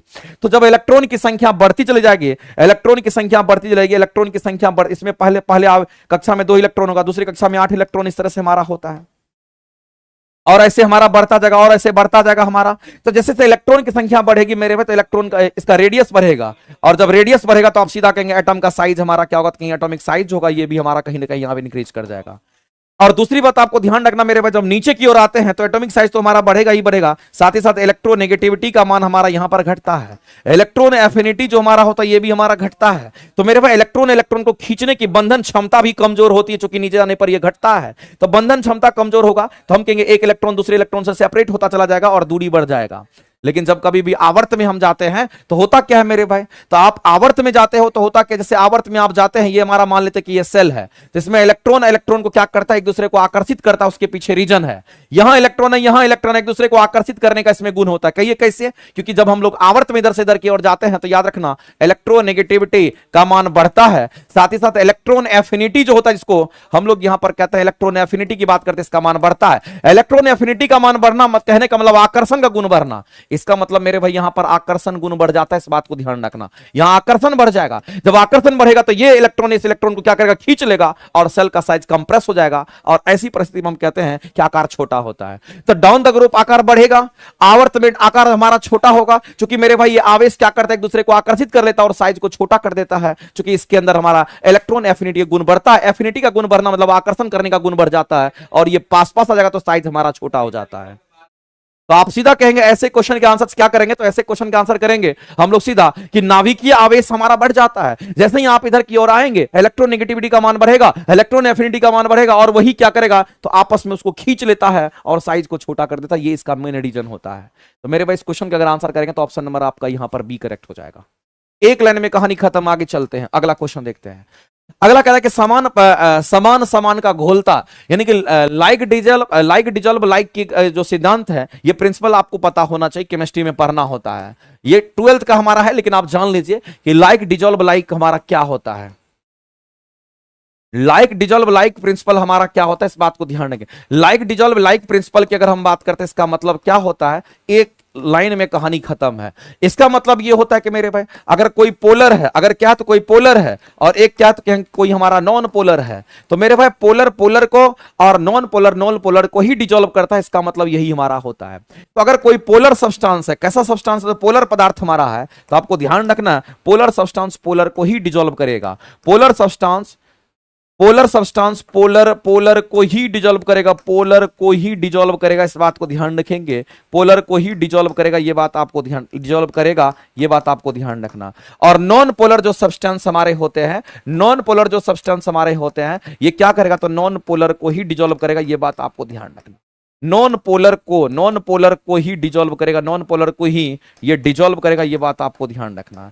ये नॉन पोलर को ही डिजॉल्व करेगा, ये बात ध्यान रखना। इसी को लाइक डिजॉल्व लाइक कहते हैं। सेम चीज को क्या करेगा, डिजॉल्व करेगा, अलग चीज को डिजॉल्व नहीं करेगा। इसीलिए इसका सिद्धांत आपको एक लाइन में, कहानी सिंपल है, याद भी रखना आसान है। लाइक डिजॉल्व लाइक का सिद्धांत हमारा सीधा कहता है कि जो ध्रुवीय विलायक होंगे ध्रुवीय विलय को घोलते हैं, और अध्रुवीय विलायक जो होंगे अध्रुवीय विलय को घोलते हैं। यानी पोलर पोलर को घोलेगा, नॉन पोलर को घोलेगा। एक लाइन में कहानी खत्म है मेरे भाई। इस लाइन को आप ऐसे ही याद रखिएगा। इस क्वेश्चन का आंसर हमारा क्या होगा, तो बी। ऑप्शन नंबर हमारा क्या होता है, इस क्वेश्चन का आंसर हमारा क्या होगा, तो यहां पर बी आंसर हमारे क्या हो जाएंगे, तो राइट हो जाएंगे। नेक्स्ट आगे चलते हैं। एक प्रबल अम्ल और एक सांद्र अम्ल के बीच में अंतर क्या है, ये आपसे पूछा गया है मेरे भाई। सबसे पहले तो आप ये जान लीजिए कि अगर हम प्रबल अम्ल की बात करते हैं, इसको हम लोग स्ट्रॉन्ग एसिड कहते हैं। किसको कहते हैं? अगर आपसे कोई कहता है कि बताओ स्ट्रॉन्ग एसिड हमारा क्या होता है, तो स्ट्रॉन्ग एसिड का डेफिनेशन ये है, स्ट्रॉन्ग एसिड का डेफिनेशन हमारा ये होता है जो पानी में पूरी तरीके से आयनाइज्ड हो जाए, जो पानी में पूरी तरीके से घुलनशील होता है। तो मेरे भाई जो पानी में पूरी तरीके से आयनाइज्ड हो जाता है, जो पानी की बात कर, चूंकि पानी हमारा जो होता है हमारा यूनिवर्सल सॉल्वेंट होता है, किसी को भी घोल सकता है। तो जो पानी में पूरी तरीके से ध्यान रखना डिजॉल्व हो जाता है या आयनाइज्ड हो जाता है, आयनित हो जाता है। पानी में पूरी तरीके से वो आयनाइज्ड टूट करके अलग हो जाता है, पूरी तरीके से आयनाइज्ड हो जाता है, और H+ आयन आपको ज्यादा मिलता है यहां पर। तो मेरे भाई अगर कोई प्रबल अम्ल है पानी में पूरी तरीके से आयनाइज्ड हो जाएगा, और ऐसी परिस्थिति में जो H+ आयन होगा, हाइड्रोनियम आयन की बात करते हैं, इसकी मात्रा यहां पर ज्यादा प्राप्त होती है, तो इसको स्ट्रॉन्ग एसिड कहते हैं। और इसके एग्जांपल बहुत इंपॉर्टेंट है, याद रखना। स्ट्रॉन्ग एसिड में आपका H2SO4 होता है, यहां पर याद रखना HNO3 भी होता है, यहीं पर याद रखिएगा मेरे भाई, और क्या तो कहेंगे HCl भी होता है, यहीं पर याद रखना HBr भी होता है, यहीं पर याद रखना हमारा HI भी होता है, ये सब हमारा होता है। और कौन सा कहें तो यहां पर HCl4 हमारा भी होता है, HClO4 भी होता है। ये सब मेरे भाई यही हमारे ऐसे हैं जो कि स्ट्रॉन्ग एसिड में आता है। खास करके अगर प्रबल अम्ल बोलेगा तो याद रखना कि यही 5 को याद रखना है आपको, 5 को या 6 को याद रखना है, ये स्ट्रॉन्ग एसिड होता है। इसको छोड़ करके शेष जितने भी होंगे तब आपका वीक एसिड कहलाता है। स्ट्रॉन्ग एसिड में बस आप इतना ही याद रखिएगा, आपका काम चल जाना है, इसमें कहीं से कोई दिक्कत नहीं है। अगर हम बात करते हैं, चलो स्ट्रॉन्ग एसिड तो समझ में आ गया, और वीक एसिड किसको कहेंगे, जो पानी में पूरी तरह से आयनाइज्ड नहीं होगा, उसको वीक एसिड कहते हैं। जैसे कार्बोनिक एसिड हमारा वीक एसिड होता है। लेकिन मेरे भाई मैं आपसे कहना चाहता हूं कि एक हमारा दूसरा टर्म दे रखा है जिसको कंसंट्रेटेड एसिड के नाम से हम लोग जानते हैं। अगर हम कंसंट्रेटेड एसिड की अगर हम बात करते हैं तो आपको ध्यान रखना है कि कंसंट्रेटेड एसिड कहने का मतलब हमारा क्या होगा। कंसंट्रेटेड एसिड की बात कर रहा है मेरे भाई, सांद्र अम्ल की बात कर रहा है। प्रबल अम्ल के बारे में मैंने आपको यहां पर बता दिया। सांद्र अम्ल के बारे में आपसे पूछा जा रहा है, इसके स्टेटमेंट को आप समझिएगा। सांद्र अम्ल का कहने का मतलब होता है मेरे भाई, जैसे पानी में पानी में अगर हम बात करेंगे एसिड की मात्रा अगर कम होगी इसको तनु कहते हैं, अगर पानी में एसिड की मात्रा अगर ज्यादा होगी तो उसको हम लोग सांद्र कहते हैं। पानी में अगर एसिड की मात्रा कम है तो उसको तनु कहते हैं, पानी में एसिड की मात्रा अगर कम है तो उसको हम लोग क्या कहेंगे, तनु कहते हैं, और पानी में एसिड की मात्रा अगर ज्यादा है तो उसको सांद्र कहते हैं। तो मेरे भाई विलायक में विलय को हम लोग देखते हैं, विलायक में विलय को देखते हैं। दूसरी तरीके से आप ये कह सकते हैं, अगर मान लेते कि पानी में अगर एसिड की मात्रा कम है तो वो पतला होगा, और पानी में अगर एसिड की मात्रा ज्यादा है तो वो गाढ़ा होगा। तो आप कंसंट्रेटेड को गाढ़ा कह सकते हैं, सांद्र को गाढ़ा कह सकते हैं, और आप यहां पर तनु को पतला भी कह सकते हैं, क्योंकि पानी की मात्रा ज्यादा है इसलिए वो पतला है। पानी की तुलना पानी में एसिड की मात्रा ज्यादा गाढ़ा कर देगा तो वो हमारा सांद्र होता है।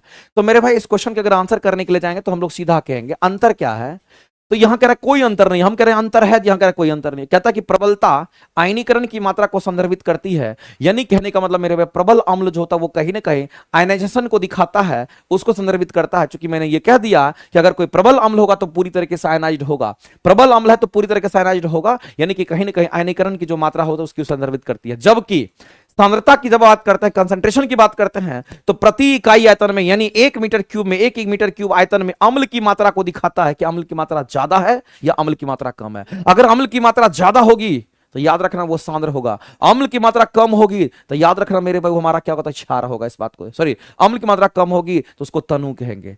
तो तनु और सांद्र में बस यही अंतर होता है और कुछ नहीं है। ऑप्शन नंबर बी जो है आपको यहां पर सेटिस्फाइड करवा रहा है। ऑप्शन नंबर बी के साथ आप जाइए और यही आपका राइट आंसर हो जाएगा। प्रबल अम्ल हमेशा सांद्र होगा, ये कहीं भी मैं कहने लायक नहीं है, लेकिन एक बात याद रखना, आप तनु पढ़ते होंगे, आप तनु अम्ल पढ़ते होंगे, आप प्रबल अम्ल पर सॉरी आप यहां पर तनु अम्ल पढ़ते होंगे, आप यहां पर सांद्र अम्ल पढ़ते होंगे। अगर कोई आपसे कहता है कि बताओ अम्ल की मात्रा किसमें ज्यादा है, तो आप कहेंगे सर अम्ल की मात्रा अगर ज्यादा होगी तो सांद्र में ज्यादा होगी, अम्ल की मात्रा किसमें कम है तो तनु में होगा, पानी की मात्रा किसमें ज्यादा है तो पानी की मात्रा इसमें ज्यादा है, पानी की मात्रा किसमें कम है तो इसमें है। अगर पानी की मात्रा इसमें कम है तो मेरे भाई ये थिक होता है, ये मोटा होता है, गाढ़ा होता है। ये थिक होने का मतलब ये गाढ़ा होता है, और यहां पर पानी की मात्रा ज्यादा है तो मेरे भाई इसमें एसिड कम है तो ये आपका थिन होगा, यानी ये आपका पतला होता है। ये कैसा होगा तो कहेंगे ये पतला होता है, इस बात को ध्यान रखना। तो तनु और अम्ल में ये भी आप तनु और सांद्र में ये भी डिफरेंस आपको पता होना चाहिए। आगे चलते हैं, अगला कह रहा है किसी ठोस अभिकारक का पृष्ठीय क्षेत्रफल बढ़ाने पर अभिक्रिया की दर क्यों बढ़ जाती है, ये पूछा गया है। मेरे भाई आपको ध्यान रखना है कि किसी ठोस अभिकारक का पृष्ठीय क्षेत्रफल बढ़ाने से जो रेट ऑफ रिएक्शन है वो क्यों बढ़ जाता है, ये क्वेश्चन आपसे पूछा है। तो सबसे पहले तो आप ये बात समझ लीजिए कि मान लेते कि ये हमारे पास क्या तो एक ठोस है, समझना गौर से, मान लेते कि ये हमारे पास क्या तो एक ठोस है, तो ठोस का पृष्ठ क्षेत्रफल कुछ और होगा। लेकिन अगर यही ठोस, समझना गौर से, अगर यही ठोस छोटे छोटे टुकड़े से अगर इसको तोड़ देते हैं, बहुत सारे छोटे छोटे इसको टुकड़े में अगर तोड़ देते हैं, मेरे भाई वही ठोस हमारा, उसी ठोस को छोटे छोटे टुकड़े में, बहुत सारे छोटे छोटे टुकड़े में अगर हम तोड़ दिए हैं, समझना गौर से, अगर उसी ठोस को, अगर उसी बड़ा सा ठोस को छोटे छोटे टुकड़े में अगर तोड़ दिए हैं, इसको बड़े जो ठोस थे, यहां पर बड़ा जो हमारा ठोस था, ये बड़ा ठोस जो हमारा था, इसको छोटे छोटे ठोस में तोड़ दिए हैं, ये छोटा छोटा टुकड़े में इसको तोड़ दिया गया है। अगर ये छोटा छोटा टुकड़ा में अगर इसको तोड़ दिया गया है तो मेरे भाई इसका सरफेस एरिया कम होगा। इसका क्या होगा तो कहेंगे अगर ये बड़ा है तो इसका सरफेस एरिया हमारा कम होगा, इस बात को ध्यान रखना, इसका सरफेस एरिया हमारा क्या होता कहेंगे यहां पर कम होगा। अगर ये एक ही है तो सरफेस एरिया इसका कम होगा, लेकिन ऐसे से बहुत सारे बन गए छोटे छोटे करके, इसका सरफेस एरिया बढ़ जाता है, इस बात को आप ध्यान रखेंगे। इसका सरफेस एरिया हमारा क्या होता है, इसका सरफेस एरिया हमारा यहां पर, इसका सरफेस एरिया हमारा बढ़ जाएगा, इसका सरफेस एरिया मेरे भाई यहां पर क्या होगा कहेंगे बढ़ जाएगा। यही कंसेप्ट होता है कि पानी की एक बड़ी बूंद का सरफेस एरिया कम होगा, जबकि पानी की उस बड़ी बूंद से छोटे छोटे बूंद में अगर वो अलग अलग हो जाता है तो उसका सरफेस एरिया बढ़ जाता है। सेम वही कंसेप्ट हमारा है। एक ठोस था, ये ठोस जब हमारा टूटा तो ये कहीं ना कहीं हमारा क्या बन गया, तो हम कहेंगे पूरी तरीके से हमारा उसका सरफेस एरिया बढ़ गया, इस बात को ध्यान रखेंगे। उसके सरफेस एरिया की अगर हम बात करते हैं तो वो हमारा क्या होगा कहीं यहां पर बढ़ गया। सरफेस एरिया हमारा क्या होगा कहेंगे सरफेस एरिया, अगर ये हमारा एक ठोस था इसका सरफेस एरिया कम था, और जैसे ही वो हमारा छोटे छोटे टुकड़े में अगर बट गया तो उसका सरफेस एरिया हमारा बढ़ गया। आप आगे कहता है मेरे भाई जब हमारा ठोस अभिकारक का पृष्ठीय क्षेत्रफल बढ़ाने से, अगर इसका पृष्ठीय क्षेत्रफल को मैंने बढ़ा दिया तो छोटे छोटे टुकड़े में इसको बांट दिया, अगर सरफेस एरिया बढ़ेगा तो मेरे भाई रेट ऑफ रिएक्शन भी बढ़ जाता है। अगर सरफेस एरिया बढ़ा तो आपको ध्यान रखना रेट ऑफ रिएक्शन यानी रिएक्शन करने का जो रेट होगा वो फास्ट हो जाएगा, यानी रेट ऑफ रिएक्शन हमारा बढ़ जाता है। यहां पर रेट ऑफ रिएक्शन भी हमारा क्या होता है, यहां पर बढ़ जाता है, इस बात को आप ध्यान रखेंगे।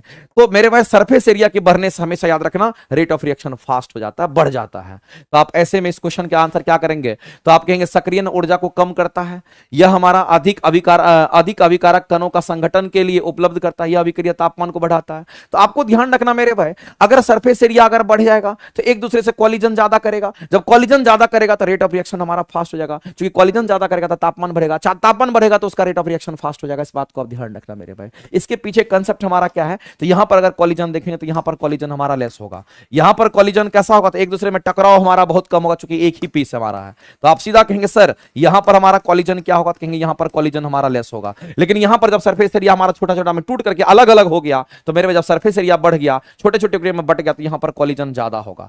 यहां पर हमारा कॉलिजन क्या होगा, कहेंगे कॉलिजन हमारा बढ़ गया। और अगर कॉलिजन बढ़ा तो हम कहेंगे कॉलिजन के बढ़ने से एक दूसरे में टक्कर जब मारता तो उसके अंदर का तापमान बढ़ जाता, टेम्परेचर बढ़ जाएगा। और जैसे ही टेम्परेचर बढ़ेगा तो रेट ऑफ रिएक्शन, तो हम लोग जानते हैं कि टेम्परेचर के बढ़ने से रेट ऑफ रिएक्शन हमारा फास्ट हो जाता है, रेट ऑफ रिएक्शन हमारा कैसा कहेंगे यहां पर फास्ट हो जाता है। ये इसके मुख्य रीजन है। तो मेरे भाई यही इसमें कहना चाह रहा है कि अधिक अभिकारक कणों का संगठन कॉलिजन के लिए उपलब्ध कराता है, और कॉलिजन अगर हमारा ज्यादा होगा तो ऐसी परिस्थिति में रेट ऑफ रिएक्शन को भी ये फास्ट कर देगा। तो कॉलिजन ज्यादा कब होगा, जब छोटे छोटे टुकड़े में वो बढ़ जाएंगे, इस बात को ध्यान रखना। इसीलिए इस क्वेश्चन का अगर आंसर करेंगे तो ऑप्शन नंबर बी जो है आपका यहां पर राइट हो जाएगा। ऑप्शन नंबर बी जो है आपका क्या होगा, कि यहां पर राइट हो जाएगा। इस क्वेश्चन के लिए आंसर हमारा ऑप्शन नंबर बी आपका राइट हो जाएगा। कितना नंबर क्वेश्चन था मेरे भाई, तो क्वेश्चन नंबर आपका अभी चल रहा था, ऑप्शन जो है आपका यहां पर क्वेश्चन नंबर 20 चल रहा था, और क्वेश्चन का आंसर हम लोग क्या करेंगे, तो हम लोग आंसर करेंगे बी। आगे चलते हैं। अगला क्वेश्चन हमारा क्या कहता है, उष्मा एंडोथर्मिक अभिक्रिया में उत्पाद की कुल ऊर्जा अभिकारक की कुल ऊर्जा से हमारा क्या होती है। मेरे पास एंडोथर्मिक रिएक्शंस की अगर बात कर रहा है, चलो एंडोथर्मिक रिएक्शन करके देखते हैं। यहां पर एंडोथर्मिक रिएक्शन की अगर हम बात करते हैं तो एक बात आप जान लीजिए, अगर हम एंडोथर्मिक रिएक्शन की बात कर रहे हैं, हम किसकी बात कर रहे हैं, अगर हम एंडोथर्मिक रिएक्शन की अगर बात कर रहे हैं तो आपको ध्यान रखना, इसको उष्माशोषी कहते हैं। हम किसकी बात कर रहे हैं मेरे भाई, तो यहां पर एंडोथर्मिक रिएक्शन की हम बात कर रहे हैं। अगर हम एंडोथर्मिक रिएक्शन की बात करते हैं तो इसको हिंदी में उष्माशोषी अभिक्रिया कहते हैं।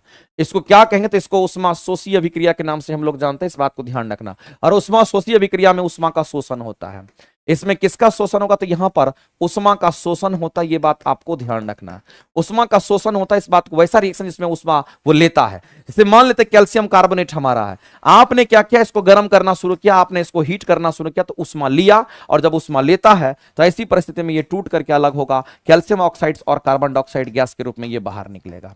तो मेरे भाई मैं आपसे जानना चाहता हूं कि अगर एंडोथर्मिक रिएक्शन की अगर हम बात करते हैं तो जाहिर सी बात है कि जब कभी भी उष्माशोषी अभिक्रिया होगा तो ये उष्मा कहां जाएगा, ये उष्मा मेरे भाई, ये उष्मा किसके पास जाएगा, तो ये उष्मा प्रोडक्ट के पास चला जाता है, इसके पास हमारा एब्जॉर्ब हो जाता है, ये एब्जॉर्ब कर लेता है। तो इसके पास उष्मा का अवशोषण हो जाता है, यहां उष्मा अवशोषित हो जाती है, यहां उष्मा क्या होता है, कहेंगे अवशोषित हो जाती है, इसमें उष्मा अवशोषित हो जाती है, इस बात को ध्यान रखना। तो उष्मा का जो अवशोषण होगा वो कहां होगा, तो उष्मा का अवशोषण हमारा प्रोडक्ट में हो जाता है, इस बात को ध्यान रखेंगे।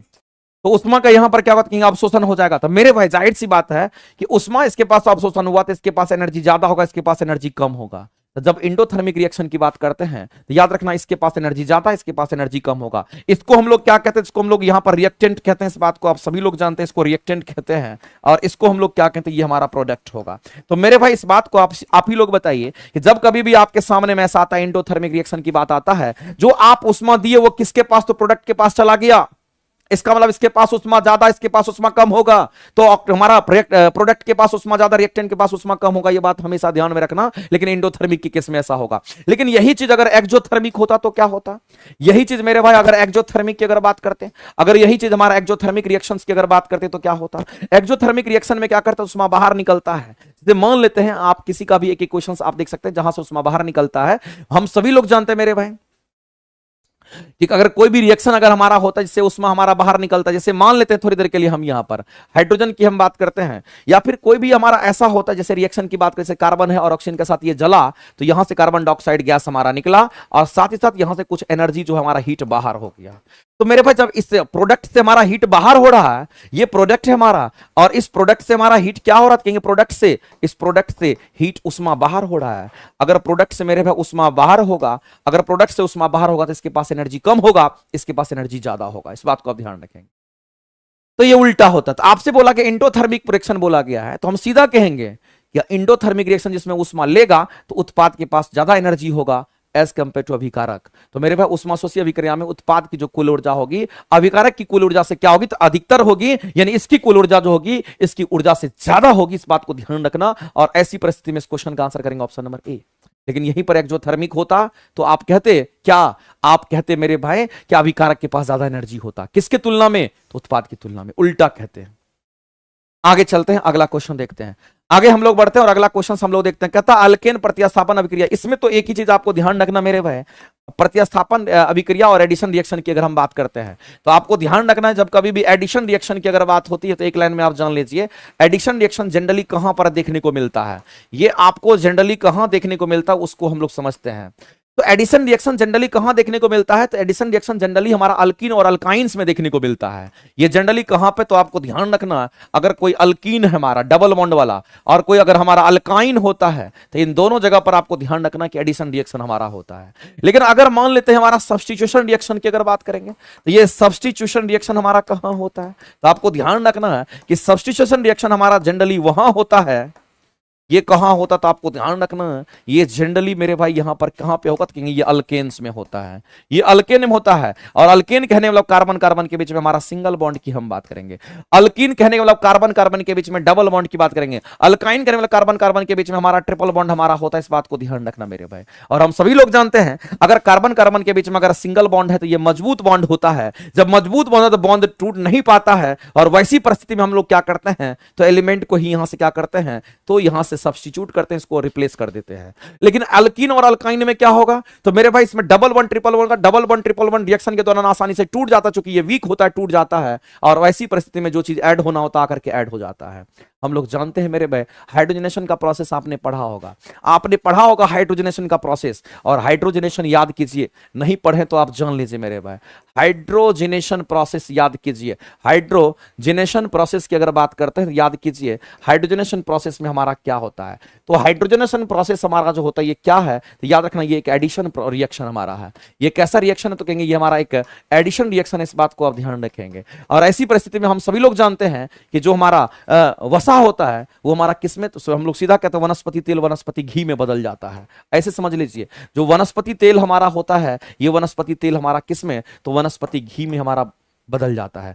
वनस्पति तेल हमारा किसमें, तो कहेंगे यहां पर जो वनस्पति हमारा घी होता है उसमें ये बदल जाता है, डालडा में ये बदल जाता है। ये वनस्पति घी हमारा डालडा को कहते हैं, इस बात को ध्यान रखना, ये डालडा में हमारा बदल जाता है। तो मेरे भाई वनस्पति तेल को वनस्पति घी अगर बनाना होता है तो आपको ध्यान रखना है, ये अगर आपको ये ध्यान रखना अगर ये अल्कीन है, ये क्या है, तो मेरे भाई ये अगर हमारा अल्कीन है तो इस अल्कीन में हाइड्रोजन जब हम लोग जोड़ेंगे, अल्कीन में जब हाइड्रोजन जोड़ेंगे और निकल के प्रेजेंस में कैटलिस्ट निकल यूज करते हैं तो यही हमारा क्या बन जाता है, तो कहेंगे अल्केन बन जाता है। तो मेरे भाई हाइड्रोजन आप ऐड किसमें किए हैं, एडिशन किसमें किए हैं, आप अल्कीन में किए हैं। जब भी एडिशन रिएक्शन होता है तो याद रखना या तो अल्कीन होगा नहीं तो अल्काइन होगा। लेकिन जब भी सब्स्टिट्यूशन रिएक्शन की बात करते हैं वो हमारा हमेशा अल्केन ही होता है और उसमें सब्स्टिट्यूट हो जाता है आकर के जो ज्यादा हमारा इलेक्ट्रोनेगेटिव एलिमेंट होता है।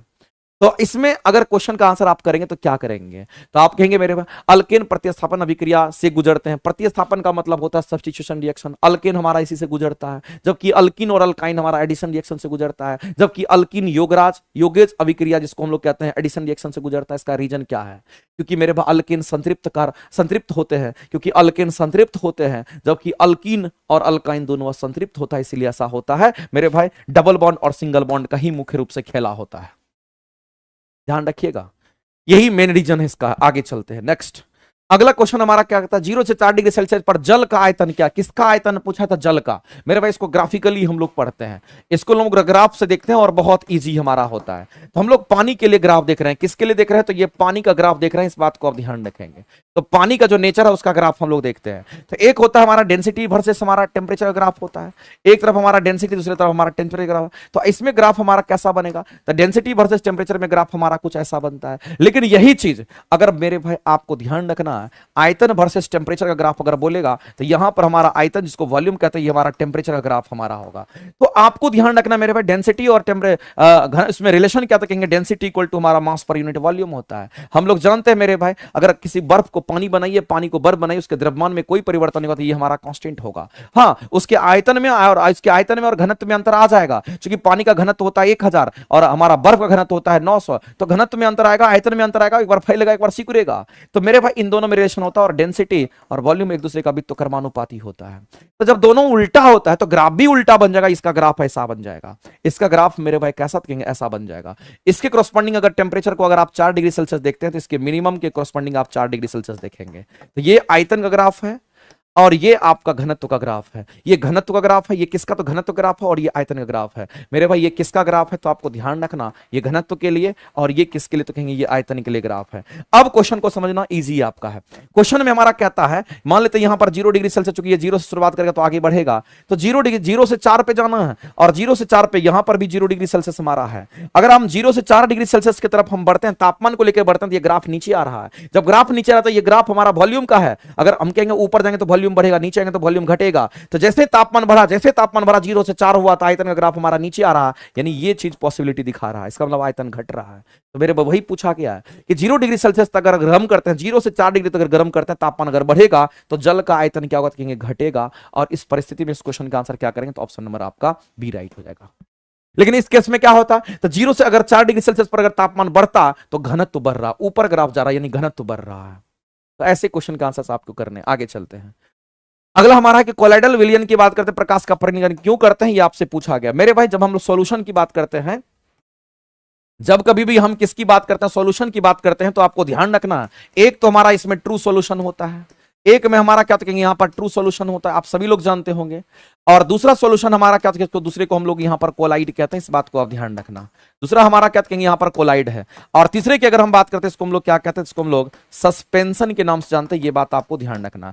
अगर ट्रू सॉल्यूशन की बात करते हैं तो आपको ध्यान रखना मेरे भाई, ट्रू सॉल्यूशन हमारा समांगी मिश्रण होता है, ये बात आपको ध्यान रखना है। ये कैसा मिश्रण होगा, तो समांगी मिश्रण होगा। और समांगी मिश्रण हम उसको कहते हैं जो पूरी तरीके से हमारा घुलनशील होता है, एकदम पूरा मिल जाता है। विसमांगी हम उसको कहते हैं जो पूरी तरीके से घुलनशील नहीं होता है। ये दोनों के दोनों हमारे कैसे मिश्रण कहेंगे, यहां पर विसमांगी मिश्रण होता है जो पूरी तरीके से आपस में घुलनशील नहीं है। और दूसरी बात ध्यान रखना, ये दोनों के दोनों मेरे भाई लाइट का स्कैटरिंग करेगा, यहां पर दोनों हमारा प्रकाश का प्रकीर्णन करेगा, जबकि ट्रू सॉल्यूशन में प्रकाश का प्रकीर्णन नहीं होता है। इसमें प्रकाश का प्रकीर्णन हमारा नहीं होता, इस बात को ध्यान रखना।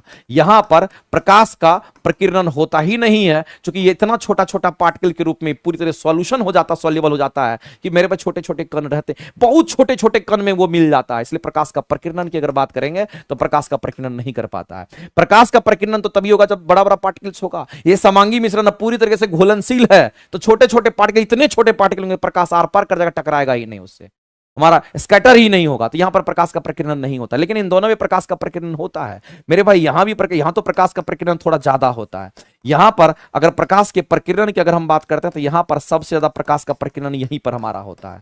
प्रकाश का प्रकीर्णन यहां भी होता है, लेकिन कुछ कंडीशन में होता है। यहां पर प्रकाश का प्रकीर्णन हमारा होगा, यहां पर भी प्रकाश का प्रकीर्णन हमारा होता है, यहां भी होता है, लेकिन यहां कंडीशन यह है कि जब हमारा पूरी तरह से वो घुला हुआ है तब प्रकाश का प्रकीर्णन करेगा, अगर नीचे बैठ गया तो फिर प्रकाश का प्रकीर्णन ये नहीं करेगा। तो ये हमेशा प्रकाश के प्रकीर्णन को शो नहीं करता, ये हमेशा शो करता है। तो मेरे भाई जो कोलाइड है वो हमेशा प्रकाश के प्रकीर्णन को शो करता है, तो कोलाइड हमेशा टिंडल इफेक्ट को दिखाता है। ये जब भी प्रकाश का प्रकीर्णन करेगा तभी जाकर के एक को हमारा टिंडल इफेक्ट शो करेगा। तो मेरे भाई टिंडल इफेक्ट के लिए जरूरी है कि प्रकाश का प्रकीर्णन होना आवश्यक है।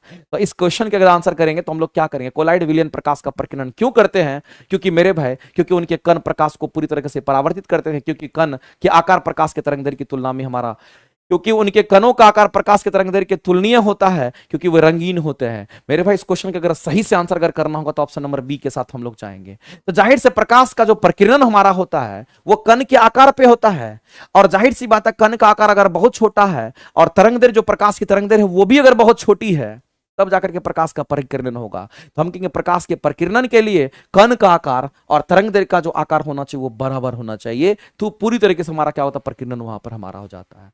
क्योंकि उनके कणों का आकार प्रकाश के तरंगदैर्घ्य की तुलनीय होता है, इस बात को ध्यान रखना, उसके लगभग बराबर होता है, because its size of their particles is comparable to wavelength of lights. तो ये हमारा होता है। लेकिन सस्पेंशन में क्या है, सस्पेंशन में हमारा पार्टिकल्स बड़ा है और प्रकाश की जो वेवलेंथ है वो छोटी है, तो यहां पर थोड़ा कम प्रकाश का प्रकीर्णन होता है, यहां सबसे अधिक हमारा होता है और हमारा टिंडल इफेक्ट यही शो करता है। यहां तो हमारा पार्टिकल का साइज बहुत छोटा होता है और प्रकाश का तरंगदैर्घ्य थोड़ा बड़ा होता है, इसलिए यहां पर हमारा कहेंगे प्रकाश का प्रकीर्णन होता ही नहीं, इस बात को ध्यान रखना। तो मेरे पास प्रकाश के प्रकीर्णन के लिए जो वेवलेंथ होना चाहिए वो हमारा प्रकाश का प्रकीर्णन अगर ज्यादा शो करेगा तो वेवलेंथ हमारा छोटा होना चाहिए, वेवलेंथ हमारा कम होना चाहिए, इस बात को ध्यान रखना। सस्पेंशन में ऐसा हमारा इसलिए नहीं दिखता है क्योंकि उसमें कभी कभी होता है, लेकिन जब वो हमारा सस्पेंडेड पार्टिकल्स होंगे तभी होगा, जब नीचे बैठ जाएगा तो फिर प्रकाश का प्रकीर्णन शो नहीं करता है। तो आप इस क्वेश्चन का अगर आंसर करेंगे तो ऑप्शन नंबर बी ही आपका राइट हो जाएगा, ध्यान रखेंगे। आगे चलते हैं, अगला है ली चेटेरियल प्रिंसिपल की अगर बात करते हैं, ये एक इंपॉर्टेंट क्वेश्चन है आपका। मेरे भाई ली चेटेरियल प्रिंसिपल की अगर बात करते हैं, इसको लिख लीजिएगा आगे। तो ली चेटेरियल प्रिंसिपल की अगर हम बात करते हैं, किसकी बात कर रहे हैं, तो ली चेटेरियल प्रिंसिपल की अगर हम बात करते हैं, इसका प्रिंसिपल हमारा क्या था इसको आप समझते हैं। तो ली चेटेरियल प्रिंसिपल की अगर हम बात करते हैं, इनका स्टेटमेंट क्या है मेरे भाई, इनका स्टेटमेंट हमारा ये होता है कि जैसे मान लेते कि कोई रिएक्शन हमारा ए प्लस बी हुआ और इससे हमारा क्या बना, तो ये रिवर्सिबल रिएक्शन है, मान लेते ये कैसा रिवर्सिबल रिएक्शन और इससे हमारा क्या बना, तो सी प्लस डी बना, यहां पर सी प्लस हमारा क्या बना, तो डी बना। तो ये अभिकारक है, ये उत्पाद है, इसको रिएक्टेंट कहेंगे, इसको प्रोडक्ट कहेंगे। तो ली चेटेरियल प्रिंसिपल का मेरे भाई कंसेप्ट हमारा बहुत ही ज्यादा नीट एंड क्लीन है। इनका कहना क्या होता है आप समझिए, इनका कहना यह होता है, इनका ली चेटेरियल प्रिंसिपल का कहना यह होता है कि अगर मान लेते कोई इक्विलिब्रियम अवस्था में हमारा है, अगर कोई वस्तु मान लेते हैं इक्विलिब्रियम अवस्था में है, यहां पर हमारा ये इक्विलिब्रियम अवस्था में है, या इस वस्तु को यहां लेकर के अगर छोड़ देंगे, अगर यहां लेकर के छोड़ेंगे तो ये वस्तु कहीं ना कहीं यहां से यहां पहुंच जाएगा, यहां से यहां पहुंच जाएगा। अगर इसको डिस्टर्ब करेंगे तो ये यहां से फिर यहां पहुंच जाएगा, और इस तरह से ये हमारा क्या करता है, गति करते रहता है, और यही इक्विलिब्रियम को हमारा बताता है। कहने का मतलब ये है मेरे भाई, ली चेटेरियल प्रिंसिपल का कहना ये हमारा है कि ए प्लस बी से सी प्लस डी बनता, तो सी प्लस डी से ए प्लस बी भी बनेगा। अगर हम इसको छेड़छाड़ करेंगे तो ये बनेगा, इसको छेड़छाड़ करेंगे तो हमारा ये बनेगा, उल्टा हमारा काम होता है, इस बात को आप ध्यान रखना। तो यहां पर मामला है कि उष्मा शोषी की उष्मा छेपी, उसके हिसाब से हम लोग देखते हैं। मान लेते थोड़ी देर के लिए मेरे भाई, यहां पर ली चेटेरियल प्रिंसिपल की अगर बात करते हैं, इसमें उष्मा छेपी की अगर बात कर रहा है, अगर उष्मा छेपी रिएक्शंस की बात कर रहा है, किसकी बात कर रहा है, अगर उष्मा छेपी या शोषी उष्मा छेपी की अगर बात करें, इसका मतलब आप क्या समझते हैं, उष्मा छेपी जिससे उष्मा बाहर निकल रहा है। तो आप कहेंगे मेरे भाई, जैसे मान लेते कोई रिएक्शन हमारा ए है और प्लस बी है, इससे जो बना मान लेते हमारा क्या बना, तो कहेंगे यहां पर डी बना, और कुछ उष्मा हमारा बाहर निकल गया। मान लेते हैं मेरे भाई यहां 3000 कैलोरी उष्मा हमारा बाहर निकल गया, इतना कैलोरी उष्मा बाहर निकल गया। और ये एक रिवर्सिबल रिएक्शन के अंतर्गत हम लोग देखते हैं, उत्क्रमणीय अभिक्रिया देखते हैं, उत्क्रमणीय अभिक्रिया कहने का मतलब ऐसा होगा। तो मेरे भाई अगर हम इधर से देखते हैं, तो इधर से अगर हम लोग देखते हैं तो हम लोग क्या पाते हैं, यहां से इतना कैलोरी उष्मा जो हमारा बाहर निकल, इसको उष्मा से हम लोग उष्मा छेपी कहेंगे। इधर से देखेंगे तो उष्मा देते हैं तो ये बनता है, तो इसको उष्मा शोषी कहते हैं। इधर से देखिए तो उष्मा शोषी, इधर से देखिए तो उष्मा छेपी आपका हो जाएगा। एक जगह उष्मा लेता है तो एक जगह उष्मा को क्या करता है, तो हमारा बाहर करता है, इस बात को आप ध्यान रखेंगे। तो मेरे भाई जब कभी भी उष्मा छेपी अभिक्रिया की हम बात करते हैं, जब कभी भी उष्मा छेपी अभिक्रिया की बात करते हैं, ये उष्मा तो हमारा बाहर हो जाएगा। अगर ये उष्मा हमारा बाहर हो गया, अगर ये उष्मा हमारा बाहर हो गया, अगर उष्मा छेपी की अगर हम बात करेंगे, तो उष्मा छेपी में हम किधर से देखेंगे, तो हम उष्मा छेपी में हम किधर से देखेंगे मेरे भाई, तो उष्मा छेपी में फॉरवर्ड रिएक्शन होगा कि बैकवर्ड रिएक्शन होगा, ये आपको थोड़ा सा ध्यान रखना है। उष्मा छेपी में अगर देखेंगे तो मेरे भाई एक उष्मा छेपी एक उष्मा शोषी होगा। तो उष्मा छेपी में अगर देखेंगे तो ये हमारा कैसा रिएक्शन होगा, कहेंगे उष्मा छेपी उष्मा शोषी में देखेंगे तो ये हमारा बैकवर्ड रिएक्शन होता है। नहीं, उष्मा अगर हम यहां पर उष्मा शोषी की अगर बात करेंगे तो ये हमारा फॉरवर्ड रिएक्शन होता है। इसको हम लोग कैसा रिएक्शन कहेंगे, तो ये हमारा फॉरवर्ड रिएक्शन हमारा होता है। यानी मेरे भाई कहने मतलब इससे ये बनता है। उष्मा शोषी में फॉरवर्ड रिएक्शन कब होगा, तो उष्मा शोषी के केस में होता है, ऐसे समझिए। उष्मा शोषी के केस में ये क्वेश्चन थोड़ा मेरे भाई लॉजिकल है, समझना गौर से। उष्मा शोषी उष्मा लेगा तो इससे ये बनेगा, तो फॉरवर्ड रिएक्शन हमारा होगा। तो जाहिर सी बात है कि उष्मा छेपी क्या होगा, इसी का जस्ट उल्टा नहीं हो जाएगा। तो हम कहेंगे सर बैकवर्ड रिएक्शन को बताते हैं। ये हमारा कैसा रिएक्शन था, कि हमारा बैकवर्ड रिएक्शन हमारा है, ये हमारा बैकवर्ड रिएक्शन है। तो जब फॉरवर्ड रिएक्शन उष्मा शोषी होता है तो बैकवर्ड रिएक्शन हमारा उष्मा छेपी हो जाएगा। ये कैसा हो जाएगा, ये हमारा उष्मा छेपी हो जाएगा, ये हमारा उष्मा छेपी अभिक्रिया हो जाएगा। इस बात को आप समझिए। ये बात आपको समझ में आया कि नहीं आया, बस इतना आप बता दीजिए मेरे भाई। इससे ये बनेगा तो आप उष्मा देंगे तभी तो बनेगा, और अगर ये उष्मा लेकर के ये बनेगा तो उष्मा शोषी होगा, उष्मा का शोषण करके ये बनेगा, तो ये उष्मा शोषी बैकवर्ड होगा, तो ये फॉरवर्ड है। ये फॉरवर्ड तो ये बैकवर्ड, उल्टा हो रहा है, ये बैकवर्ड होगा। तो आपसे यहां पर क्या बोला है, उष्मा छेपी बोला है, और उष्मा छेपी तो हम इसको कहते हैं बैकवर्ड होगा, और ऐसी परिस्थिति में मेरे भाई इक्विलिब्रियम हमारा किधर विस्थापित होगी, तो बैकवर्ड स्थापित होगी, यानी कि पश्च दिशा में विस्थापित हो जाएगी। और इस क्वेश्चन का अगर आंसर करने के लिए जाएंगे तो हम लोग ऑप्शन नंबर क्या करेंगे, तो बी करेक्ट करेंगे। इस क्वेश्चन का अगर आंसर करने के लिए जाएंगे तो ऑप्शन नंबर हम लोग क्या करेंगे, तो बी करेक्ट करेंगे। इस बात को आप ध्यान रखना। इस क्वेश्चन का अगर आंसर करेंगे तो ऑप्शन नंबर बी करेक्ट करेंगे। इतना नहीं समझ में आया तो आप यहां पर फोकस कीजिए, ठीक है। तो उस हिसाब से हम लोग आंसर करते हैं। आगे चलते हैं, नेक्स्ट क्वेश्चन पर बढ़ते हैं। अगला हमारा कहता है निम्नलिखित में से ग्रेफाइट का क्या गुणधर्म है। तो मेरे भाई हम लोग जानते हैं, जबकि अभी ग्रेफाइट की हम बात करते हैं तो आप सभी को पता होगा, ये जो ग्रेफाइट हमारा होता है ये कार्बन का अपरूप माना जाता है। ये किसका, तो कहेंगे ये कार्बन का अपरूप होता, आप सभी लोग जानते हैं, इसमें कहीं से कोई दिक्कत नहीं है। और ग्रेफाइट हमारा मुलायम होता है, इस बात को ध्यान रखना। ये कैसा है तो मेरे भाई ये मुलायम होता है। ये कैसा होता है तो ये मुलायम होता है। और ये लेयर्ड स्ट्रक्चर में संरचना होती है। इसकी संरचना कैसी होती है, तो ये लेयर्ड स्ट्रक्चर होता है, इस बात को ध्यान रखेंगे। इसकी संरचना लेयर्ड में होती है। और दूसरी बात, ग्रेफाइट में एक कार्बन 3 कार्बन से घिरा होता है। एक कार्बन कितने कार्बन होते हैं, इसका एक कार्बन 3 कार्बन से, एक कार्बन 3 कार्बन से, एक कार्बन 3 कार्बन से जुड़ा होता है। एक कार्बन 3 कार्बन से हमारा जुड़ा होता है, इस बात को आप ध्यान रखेंगे। यानी ऐसा कुछ स्ट्रक्चर होता है मेरे भाई। अगर ग्रेफाइट का स्ट्रक्चर देखेंगे तो ऐसा स्ट्रक्चर होता है। ये हमारा किसका, तो कहेंगे यहां पर जो स्ट्रक्चर हम लोग देख पा रहे हैं ये स्ट्रक्चर हमारा ग्रेफाइट का स्ट्रक्चर होगा। कुछ इस तरीके से हमारा होता है, ऐसा हमारा होता है। एक कार्बन जो है हमारा कितने कार्बन से, एक कार्बन 3 कार्बन से हमारा घिरा हुआ होता है। जैसे मान लेते थोड़ी देर के लिए कि ये हमारा कार्बन है, ये कार्बन है, तो यहां एक कार्बन, यहां एक कार्बन, यहां एक कार्बन से घिरा हुआ, इसके पास एक मुक्त इलेक्ट्रॉन रह जाता है। तो मेरे भाई अगर ग्रेफाइट है तो इसके पास मुक्त इलेक्ट्रॉन होगा। इसके पास मुक्त इलेक्ट्रॉन, अगर मुक्त इलेक्ट्रॉन होगा तो आपको ध्यान रखना ये विद्युत का भी विद्युत का सुचालक होगा। साथ ही साथ याद रखना ये उष्मा का भी सुचालक होगा, उष्मा का संचरण करेगा, तो ये उष्मा का भी क्या होगा, तो कहेंगे सुचालक होगा, क्योंकि इसके पास मुक्त इलेक्ट्रॉन है। इस बात को ध्यान रखना। तो मेरे भाई यहां पर बोला कि ग्रेफाइट के गुणधर्म कौन से नहीं है, कौन सा ग्रेफाइट के गुणधर्म नहीं है, ये विद्युत का सुचालक होता, बिल्कुल होता है। इसमें एक परतदार संरचना होती है, लेयर्ड स्ट्रक्चर होता है। इसमें लेयर्ड स्ट्रक्चर होता है, एक परत के ऊपर दूसरा परत, दूसरे के ऊपर तीसरा, तीसरे के ऊपर चौथा परत, परत वाइज हमारा होता है। और कह रहा है मेरे भाई ये ज्ञात सबसे कठोर प्राकृतिक पदार्थ है, जो कि गलत है मेरे भाई। ये तो हमारा कैसा होता है, मुलायम होता है। ये कैसा, तो कहेंगे ये मुलायम होता है, ये कठोर थोड़ी होता है, ये मुलायम होता है। ग्रेफाइट नहीं, डायमंड हमारा सबसे हार्ड होता था। ये आपका गलत था, और इस क्वेश्चन का आंसर करेंगे ऑप्शन नंबर सी, ये गलत था। आगे चलते हैं, अगला क्वेश्चन हम लोग देखते हैं। इसके बारे में तो कई बार डिटेल में आपको बताएं। अगर कोशिका झिल्ली चयनात्मक रूप से अगर पारगम जो सेलेक्टिव मेम्ब्रेन हमारा होता है वो क्या होता है। सेलेक्टिव मेम्ब्रेन का मतलब ये होता है मेरे भाई, जो काम का चीज उसको आने देता है और अपशिष्ट चीज को बाहर कर देता है। हमारे शरीर के अंदर जो सेल होता है उसमें सेल मेम्ब्रेन होता है, और सेल मेम्ब्रेन में सेलेक्टिव मेम्ब्रेन की अगर बात करते हैं तो आपको ध्यान रखना, सेलेक्टिव जो परमेबल मेम्ब्रेन हमारा होता है आने देता है, सबको आने देता है, लेकिन जाने किसको देता है, सिर्फ अपशिष्ट पदार्थ को जाने देता है। इसीलिए उसका नाम है सेलेक्टिव परमेबिलिटी, इसीलिए उसका कहते हैं उसको सेलेक्टिव परमेबल नाम से हम लोग जानते हैं। तो मेरे भाई इसकी फॉस्फोलिपिड द्विपरत प्रकृति के कारण जो केवल कुछ अणु को ही पार करने की अनुमति देता है, सबको बाहर नहीं जाने देता है। जो अपशिष्ट पदार्थ होते हैं उसी को बाहर जाने देता है, और जो काम का चीज उसको आने देगा, और जो काम का चीज नहीं है उसको बाहर कर देता है। इसलिए इसका नाम है सेलेक्टिव परमेबल के नाम से हम लोग जानते हैं। आगे चलते हैं, अगला क्वेश्चन देखते हैं। अगला कह रहा है कि कार्बन साइकिल में प्रकाश संश्लेषण और शोषण के बारे में बताइए। मेरे भाई प्रकाश संश्लेषण और शोषण के बीच में अंतर क्या है, तो हम लोग जानते हैं। प्रकाश संश्लेषण की अगर बात करते हैं दिन में, और शोषण की बात करेंगे तो रात में। मेरे भाई जनरली हमारा होता है, इस बात को ध्यान रखना। और प्रकाश संश्लेषण में कार्बन डाइऑक्साइड लेगा तो ऑक्सीजन छोड़ेगा, और शोषण में हमारा क्रिया में क्या करता है, ऑक्सीजन लेगा तो कार्बन डाइऑक्साइड छोड़ेगा। बताइए इस क्वेश्चन का आंसर क्या करेंगे। तो मेरे भाई कह रहा है कि वो एक दूसरे के विपरीत प्रक्रिया जो वायुमंडलीय कार्बन डाइऑक्साइड को संतुलित करते, बिल्कुल सही स्टेटमेंट है। कोई कार्बन डाइऑक्साइड लेता है तो कोई कार्बन डाइऑक्साइड छोड़ता है, कोई कार्बन डाइऑक्साइड लेता है तो कोई कार्बन डाइऑक्साइड छोड़ता है। तो प्रकाश संश्लेषण में लेता है तो इसमें मेरे भाई छोड़ता है, बात को ध्यान रखना। और हमारे वायुमंडल में कार्बन डाइऑक्साइड जो होता है वो बैलेंस होता है। हमारे वायुमंडल में कार्बन डाइऑक्साइड की मात्रा बढ़ जाएगी तो ग्लोबल वार्मिंग बढ़ जाएगा, जिससे पृथ्वी का तापमान बढ़ जाएगा। आगे चलते हैं, एक पौधा क्यों मुरझा जाता है। मेरे में पौधा मुरझाने का कारण क्या है। पौधा मुरझाने का कारण क्या है कि वाष्पोत्सर्जन फास्ट हो रहा है, और नीचे में मिट्टी के अंदर जो जल में खनिज लवण है, घुले हुए खनिज लवण, वो उनको कम मिल रहा है, और ज्यादा पानी निकल रहा है, वाष्पोत्सर्जित ज्यादा, वाष्प का उत्सर्जन ज्यादा हो रहा है, और उनको नीचे से पानी कम मिल रहा है। तो वैसी परिस्थिति में प्लांट मुरझा जाता है। जैसे आप देखते होंगे जो मरुस्थलीय प्लांट वगैरह होते हैं उसमें वाष्पोत्सर्जन अगर हमारा फास्ट होता है और उनको पानी अगर नहीं मिल पाता है प्रॉपर में, वो मुरझा जाता है।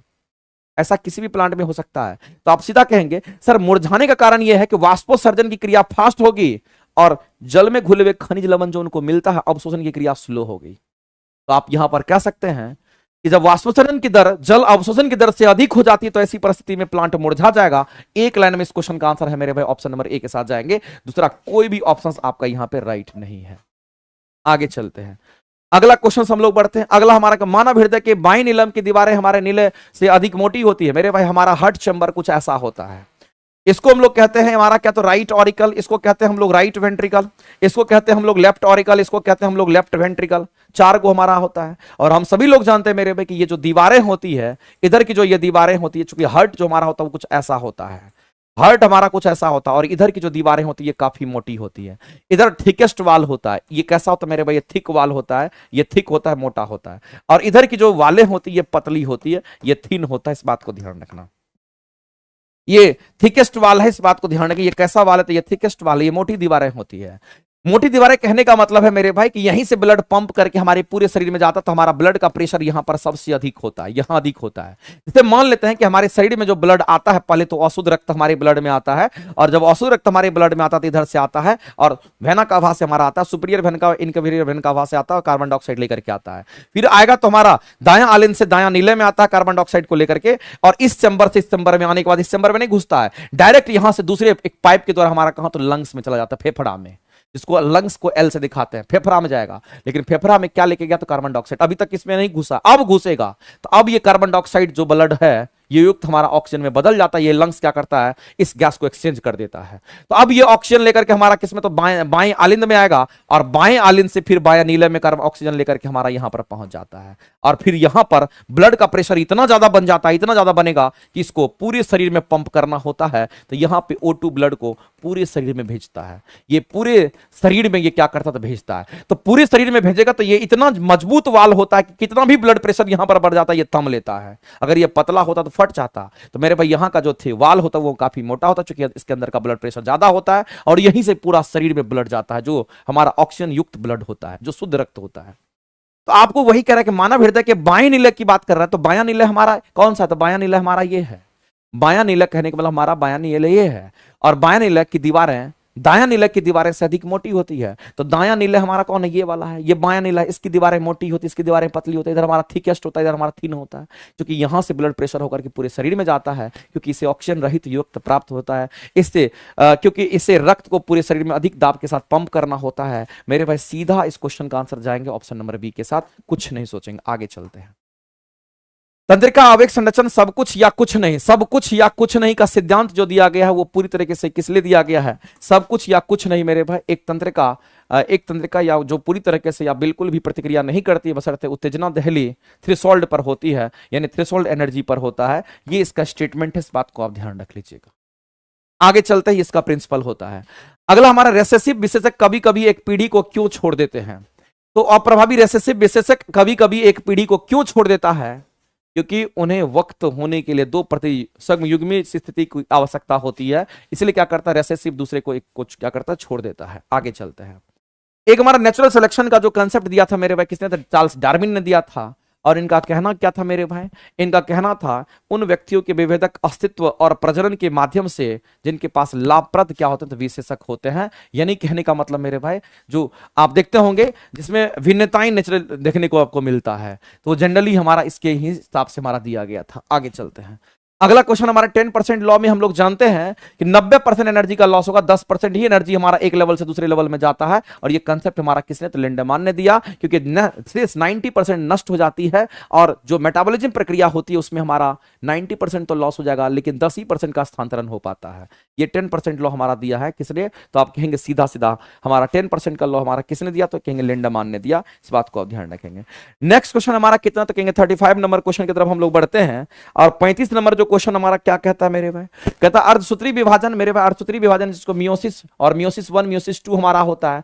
तो मियोसिस 1 और मियोसिस 2 हमारा सेल डिवीजन की प्रक्रियाएं होती है, जिसमें स्पर्म और ओवम का निर्माण हमारा होता है, और यही गुणसूत्र की संख्या को आधा करता है और आनुवंशिकी भिन्नता लाता है। इस बात को आप ध्यान रखेंगे, क्योंकि इसी में क्रोमोसोम हमारा डिसाइड होता है।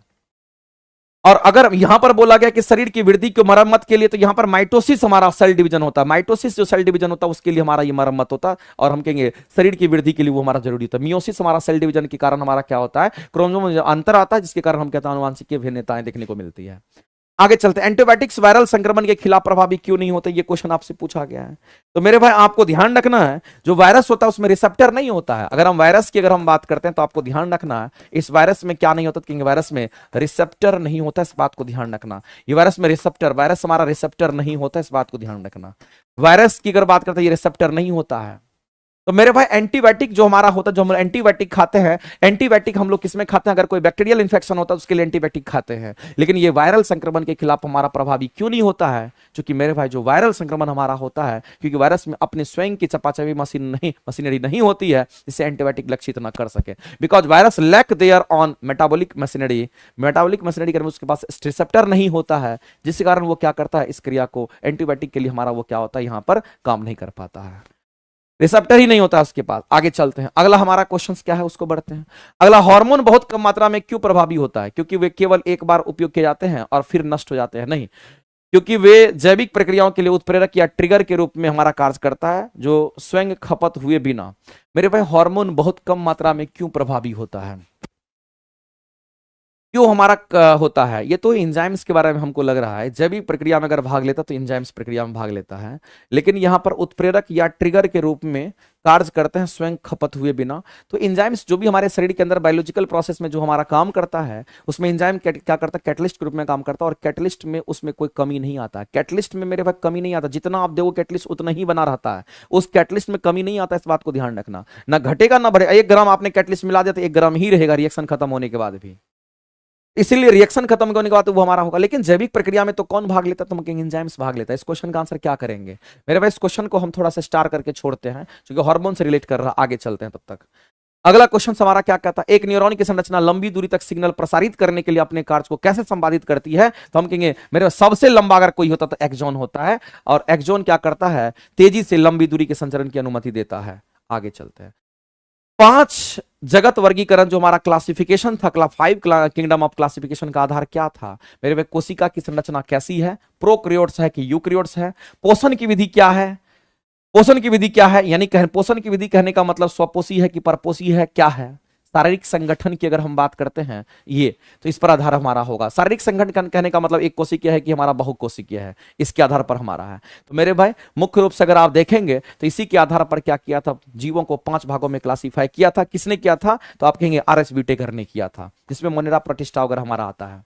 अगला हमारा कि मानव शरीर में जो लीवर के द्वारा संश्लेषित यूरिया को शरीर के बाहर निकलने के लिए कौन सा मुख्य अंग हमारा होता है, तो मेरे भाई सीधा हम लोग कहेंगे इस क्वेश्चन का आंसर क्या करेंगे, तो किडनी होता है, क्योंकि किडनी ही क्या करता है, अपशिष्ट पदार्थ को बाहर कर देता है, क्योंकि किडनी का काम है फिल्ट्रेशन करना, यूरिन को बाहर अलग कर देता है और यूरिया को अलग कर देता है, ये किडनी ही फिल्टर करने का काम करता है। यहां पर लंग्स का कोई रोल नहीं है, त्वचा स्किन का कोई रोल नहीं, सीधा कहेंगे किडनी एक उत्सर्जी अंग होता है, अपशिष्ट पदार्थ को बाहर करता है। तो मेरे भाई यूरिया अपशिष्ट पदार्थ के रूप में होता है और उसको ये बाहर कर देता है। एक क्वेश्चन जो इसमें आपका रह गया है, उस क्वेश्चन को एक बार वेरीफाई करते हैं, ठीक है, उसके बाद हम आपको बताएंगे कि उसका मामला क्या है। ठीक है, आप लोग भी उसको वेरीफाई करिएगा बाद में कि जो क्वेश्चन था आपका वो आपका डिस्कस हो गया। एक्चुअली में हमको थोड़ा सा कहीं निकलना है, 8:36 हो गया, इसलिए थोड़ा सा फास्ट भी हुआ, लेकिन आज के लिए इतना ही। मिलते हैं अगले क्लासेस में, कल से टोटली आपको पूरा का पूरा कोशिश करेंगे 9 बजे तक पूरा डिटेल एक्सप्लेनेशन के साथ कराएं। ठीक है,